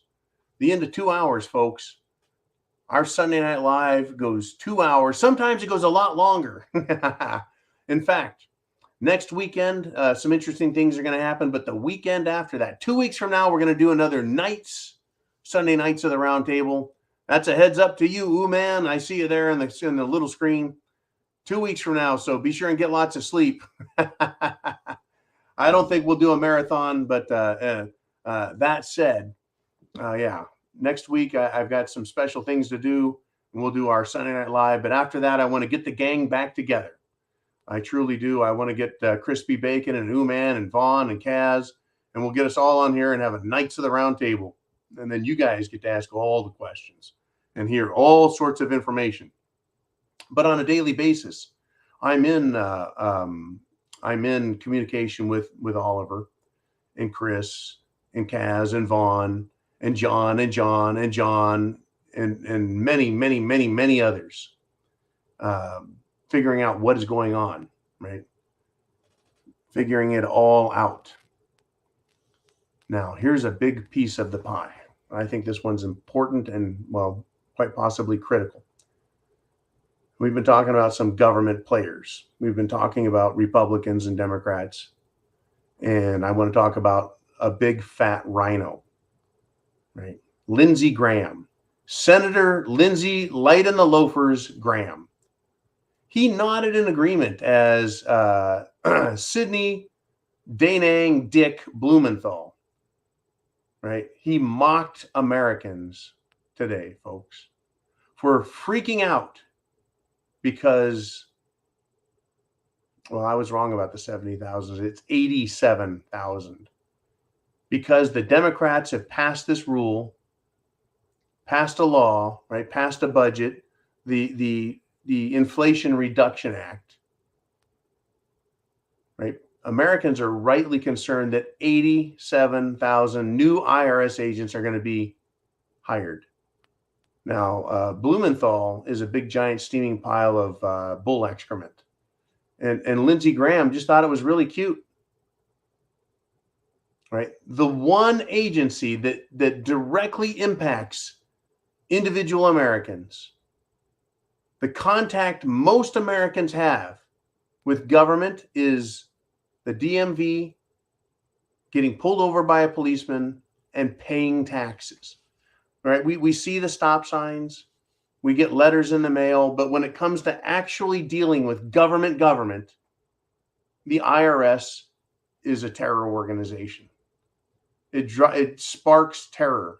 And the idea that 87,000 of them, more of them, are going to be hired is cause for concern. And so senators, United States senators, decide they're going to mock Americans because we don't like the sound of this. Folks, do you like democracy? Do you like them being able to vote in more and more of these vicious Karen bureaucrats? I don't like it at all. Right? But for them to stand in front of cameras, in front of the world, and mock Americans, make fun of Americans, spit at, piss on Americans,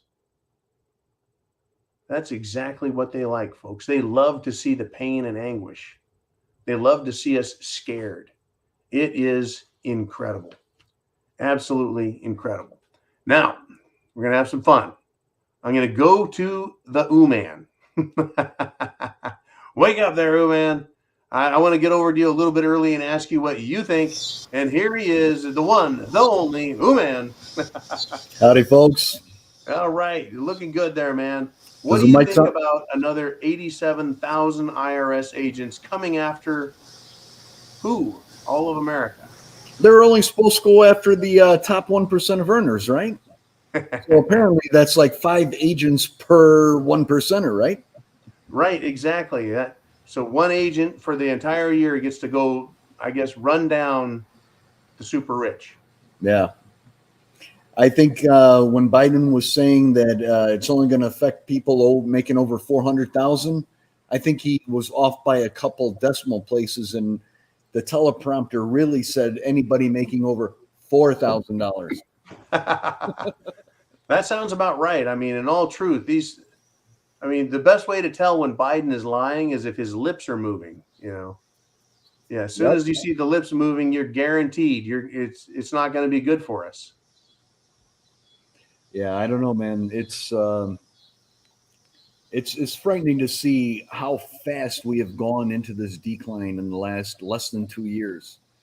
I mean, you would think that it would take longer for something as big as this battleship that the United States is to head off of that cliff there. But I mean, geez, it's like everybody's warning. We're all warning everybody about the waterfall is coming, and nobody's listening. And now we're halfway down the waterfall. Right? Yeah.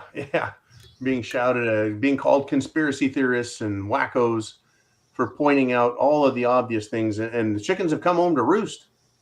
Yep. But it truly has. I agree with you. It's changed from the country you and I grew up in to this abomination.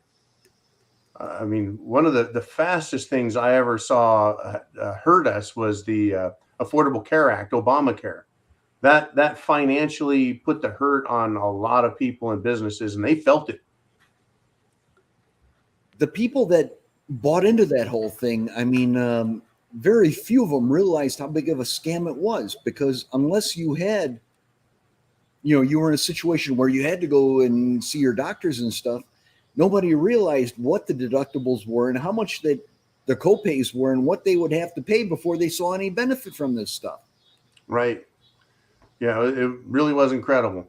Well, you stay right there, man. We've got some super chat donations, so let's get to them, and maybe you get a chance to answer them. We got Red Scar with a $1.99 super chat donation. He says, how does the Alex Jones ruling affect us and the First Amendment? I'll let you take a stab at that, Mr. Uman. I've got lots of my thoughts.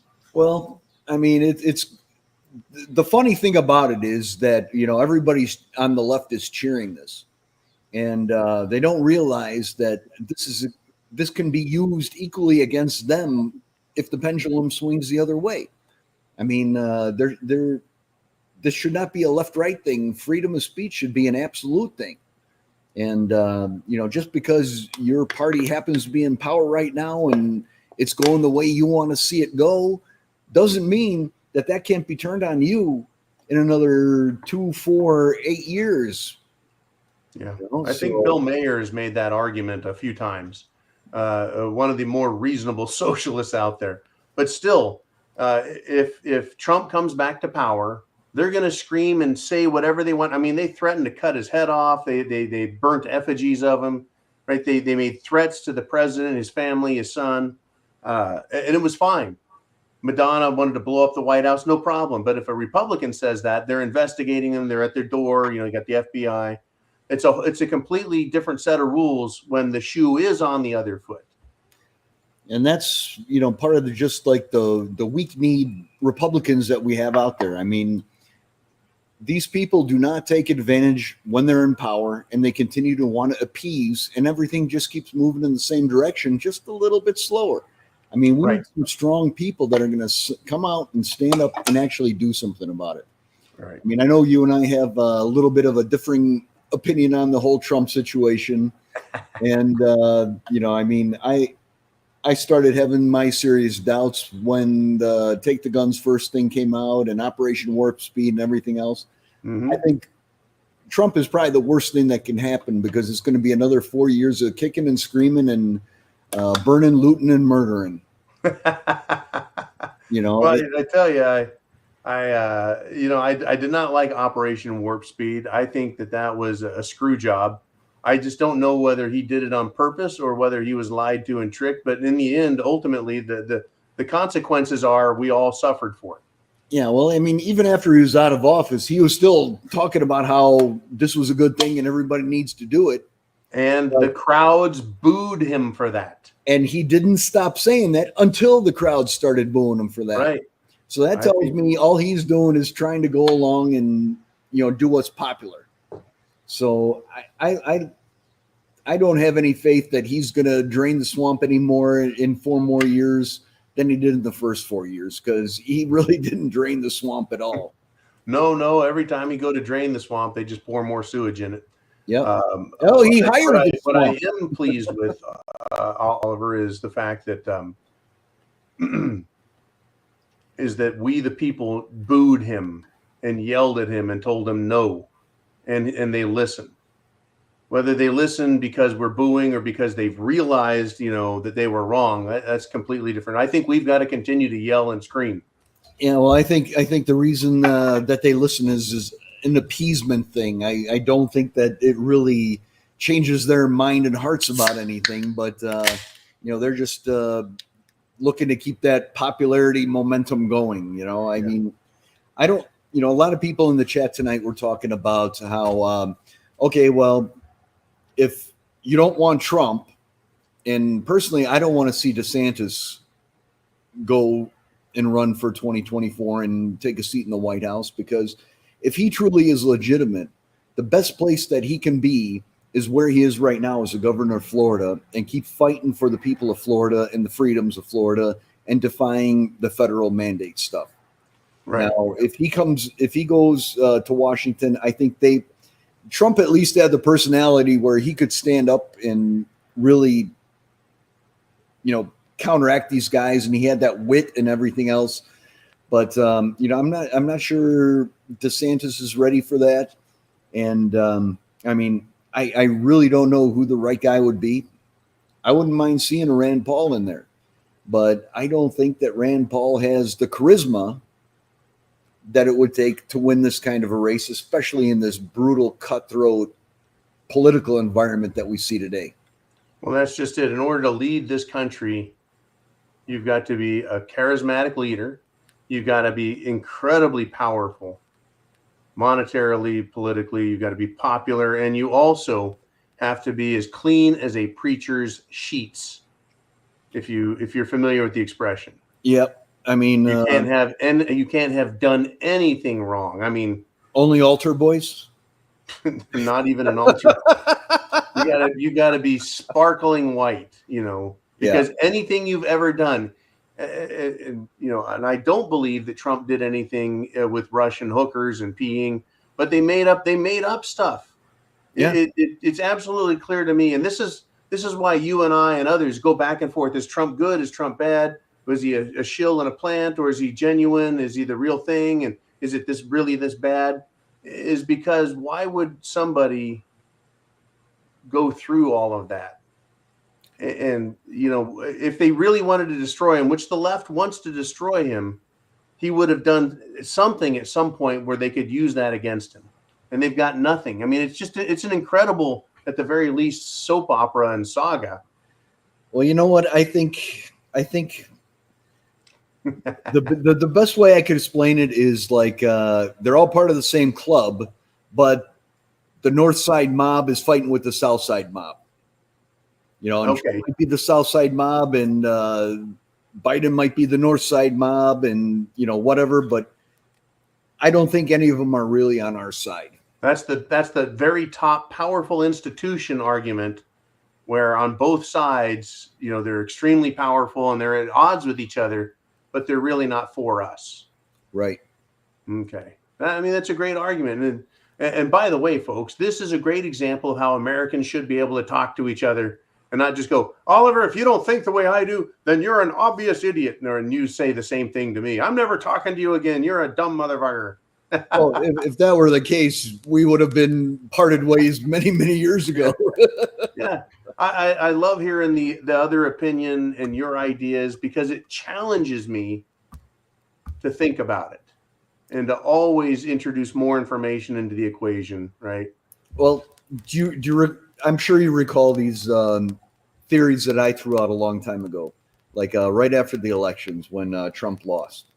Operation Warp Speed was coming out. My theory was that it seemed to me like the top priority was to get as many people jabbed as possible. Now, Operation Warp Speed was Trump's baby. If he would have won a second term, how many on the other side would have gone along and participated in that activity? Well, Kamala Harris, but before they won, was like, I'm never getting Trump's shot. All of them were saying that, okay? Yeah. Now, Trump promoting this only got about half of the people on the right side to go along with it. If that. And if everybody on the left side would have refused it, they would have got less than 25% distribution, shall we say. Yeah. All right. But now with Trump losing and then all of a sudden them claiming, oh, we're going to be providing the solution to all your fears and problems, they've got practically 100% participation from the other side. Correct. So at the end, the net result is that you got 75%, call it roughly, participation versus less than 25% participation if it would have gone the other way. Yeah. And this is something that I've said from the day after the election. And I stick by that, and I still think that's all part of this whole plan. Now, it could be. Things may not be going the way they want them to, and they may feel that they have to bring him back for another 4 so that they can cause more conflict and everything else or whatever it is. But I mean, if he comes back, I truly believe it will be 4 more years of nothing getting done. Even if the Republicans hold the House and the Senate, they're a bunch of feckless morons that will not stand up to anybody. And as soon as, this little tiny 1% or less than 1% group stands up and calls them racists or homophobes or whatever ist or phobe you want to attach to it, they go run into the hills. Oh, please, let's figure out a compromise. Okay, I'm destroying stuff now. No, man, it's hard to argue against what you're saying because it seems like, again, this is when I get all the little pieces out and put them on the board and move them around, I can move the pieces to where you're talking about it and it makes sense. That really looks like what the hell is going on. And so we all make a model and then we see how good we are at it. And I'm continually finding out how wrong I am and how I need to keep learning and listening to you and others. It's good stuff. Good, clean fun. And yeah, there you go. There you go. We got some more super chats though, man. So let's see it. Who's next? We got the Piping Shrike with a $10 super chat donation. And she says it's Alex Jones's new book is out now. Semper Fi, John. Thank you very much, Piping Shrike. I bet you can't get that book on Amazon. I bet you would have to go to Infowars.com to get it. Alex Jones, boy. I don't think we fully answered the question earlier. I really think that he's gonna appeal this. It's a miscarriage of justice. It's ridiculous. It's a political theater, and I always feel like it's always another stage managed show. Yeah, I'm not really sure where I sit on Alex Jones, that whole situation. I mean, he has been calling out this stuff for many, many years. I mean, I didn't discover Alex Jones until maybe about 7-8 years ago. And personally, I don't like his personality and the way he presents things. And it's kind of the same as all people that are presenting all these alternative theories. They always got some crazy haircuts or some weird mannerisms that make everybody go, oh, that guy's just a nut job. He may be telling you the exact truth, but because how they present themselves and how they carry themselves, everybody writes them off as just nuts. Right. You know, so I mean, if he may not have got the attention and the traction that he did by doing it the way he did it, but personally, it's a turnoff for me. Right. You know, I mean, I don't know. And there's also the argument to be made that, you know, a lot of people have been saying that, you know, since he got off of YouTube, you know, they turned him into controlled opposition. And I can see that. People have been making that claim about him for 20 years. Yeah. I don't know. I mean, I'm not a huge Alex Jones fan. I mean, I think, you know, the things that he's exposed over the years, very valid. I give him 100% credit for that. But I just don't know where I stand on him now. Yeah, a lot of question marks. Okay, Jolene, who do we got next? Oh, holy cow. Well, you know what that means, geez, Oliver. I got to work tomorrow. We all do. It's Cottage Farm with a $50 super chat donation. Here's to you. And thank you, young lady. Whoa. Mother's milk, I tell you. She writes, I wonder if IRS officers will infiltrate chats to find info on people. Well, I tell you what. I wouldn't be surprised if these new IRS agents don't get special bonuses or commissions or take a percentage of people that they bully and buffalo and scare into paying more taxes. I'm not a big fan of their techniques. I don't like bullies. I don't like government. But they're going to do, I think, everything they can. I wouldn't be surprised if there wasn't a social media or internet section of that goes out and looks for people trying to hide money and, you know, use abusive tax shelters. Well, you know, we've been warning people in the chats here for years. You know, number one, watch your OPSEC. You know, don't disclose information about yourself more than you'd want your worst enemy to know here. You know, don't just trust people because you've seen them in the chat for a long time. I mean, unless you've met people and looked them in the eye, you really don't know who these people are. Right. You know, that's one of the reasons I've been doing our syndicate meetups and stuff, because I see all these people that have been around a long time, and we get together and we get to know each other, and we get to know that we're real people. Yeah. You know, I mean, I can't believe that this isn't something that's been ongoing, whether it's through the IRS or some other agency, for years. And that's, again, why I tell people, don't trust anybody. Don't trust John. Don't trust me. Unless you know us personally, you don't know us. Right. You know, definitely don't trust people that show up in the chat. And, you know, I always kind of get a kick out of, you know, you sometimes get these people coming in here saying that, oh, John, you need to give me a call. I've been following you since the beginning. And I have pretty much been around since the beginning, and I've never seen this person's name pop up before in my life. Right.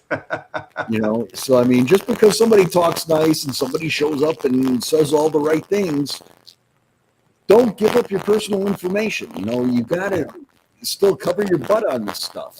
Yeah. I'm wondering a lot about how these IRS officers are going to be put to work, because everything is computerized now. I mean, my taxes, they go through an accountant. Everything is itemized. Now, all the paperwork that I have that goes to the accountant gets sent in duplicate to the IRS. They know exactly what I've made. The accountant knows exactly what I made. They do a very simple computer form, right? Like we used to have the 1040 EZ. Why is there a need for more of these officers if it isn't to go out and infiltrate groups and try and convince people that they've committed a tax fraud or made a mistake and just give up more money? And as far as wealthy people go, if they make $400,000 or more a year, they've got incredible accountants.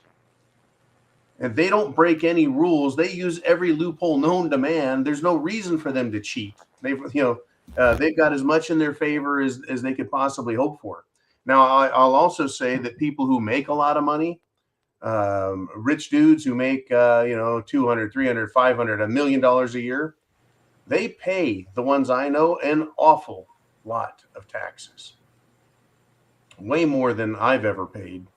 They pay more in a year than I make in a year. They do that easily. It's disgusting. And now they're going to send the agents after them. You imagine you're making $400,000 a year, folks. You end up paying half your money to the federal government, and they still send IRS agents to look up your ass and see if your hat's on straight. Crazy. All right, Oliver. Jolene, do we have another super chat donation left? I think so. And it's Jennifer Stevens checking in with a $19.99 super chat donation. And I still wonder, is this the Jennifer Stevens that's related to me? Anyways, what's going on with Brittany Griner? She says, I don't think we should trade her for anyone that we are holding. She doesn't represent America. What I like about this shit, Oliver, is when this stuff comes up, it illustrates how fucked up Washington, D.C. is, and Democrats and the whole system, right? Kamala Harris has locked up black men. She's supposed to represent being a person of color. She's locking up black men for a decade, 2 decades, for marijuana violations in California when she was the attorney general. And now as vice president, she's like, it's just a little bit of weed. And who is Russia? It's wrong for them to hold her. What she has done to all Americans, Californians, including African Americans, is horrific. And now she wants to pretend like it's okay. It just shows her hypocrisy.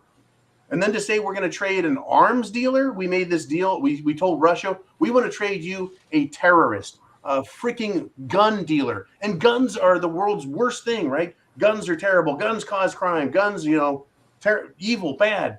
But we're going to trade an arms dealing terrorist for a second-rate, pot-smoking, America-hating, stupid, knee-taking athlete who was dumb enough to take weed into Russia and then complain when she gets caught with it and is held accountable. Good golly, they're holding their people accountable, right? And sorry, Russia's not America, right? You don't go into someone else's country and expect them to play by your country's rules. If I were to go to another country, Oliver, and break their law, I'm going to be expecting to spend a lot of time in jail if that were the case. You act nice. It's like going to someone else's house, right? You don't start your ass kicked. All I got to say is to Brittany is, wah! Yeah, that's. I'll continue to say she's not going to get the type of loving in jail that she would have got here in America. Nope. I mean the fuck America stuff and everything else. Okay, now you're begging to come back. Screw you. How do you like me now? Yeah. No, I have zero sympathy for that situation. Let her rot there. I hope they put her in the toughest work camp and work her ass off for the next 9 years. And then maybe she comes back and says, oh my God, America's not so bad after all. Now I want to remind you of Bernie Sanders when he told America that gulags are not that bad of a thing. You've got a place to stay.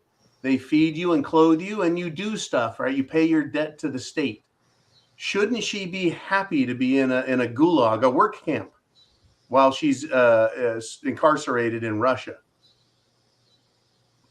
Bernie Sanders should be out in front of cameras, and he's back in front of cameras today for other things. I mean, she's getting 3 squares, right? I mean, she's got a free health care. Yeah, free health care. It's a communist dream. Free health care, free dental care, free eye care. They'll say, you don't need glasses. Your teeth are fine. And I don't care if your chest hurts or your left arm, your chest hurts. We don't care if you turn 3 shades of blue. You're fine. Yeah, that's the communist healthcare system. Yeah, it's, everybody thinks it's so horrible here until it's not so horrible here. Right. Yeah, she's not happy with the legal system. But I thought, like you and me, we're not supposed to have any rights. Freedom-loving Americans. No, you don't deserve any rights. Yeah, well, you don't have any rights in another country. How do you like it now? I think it's fabulous. And she can screw off. Our criminals here have more rights than the free people in those countries do. Yeah. Yeah, I was talking to someone just the other day. In France, you are guilty until proven innocent. If you're accused of a crime in many countries, you have to prove your innocence. Much more difficult to do that than to make the state prove your guilt. Yeah, it's a lot harder to prove a negative. Yeah, it's crazy. That we've got it so good here, and that's why I keep saying send these communists to go live in a communist country, and then then complain about America. I think they just hate America and they want to destroy it because it represents everything that can go right for people. They want everyone miserable because they're miserable fucks. Anyways, we're out of super chats. We're out of time, and I know you've got to work tomorrow.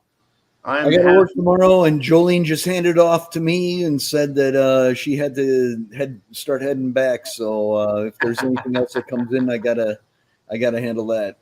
All right. Well, I've had a lot of driving this weekend, and I'm freaking exhausted. But I had a great show with you, Uman, and a great show with the questions. I can't wait to do the Sunday nights of the round table in 2 weeks. I think that's going to be great. Just make sure it's not over Labor Day weekend. I don't even know. I think before then, but I can't do anything Labor Day weekend because we're gonna be heading out and having a little get together. That's awesome, man. Yeah, we'll keep doing stuff and having fun, Oliver. I want to thank you also for your time and the amount of energy and effort you give the network and America, man. It's awesome.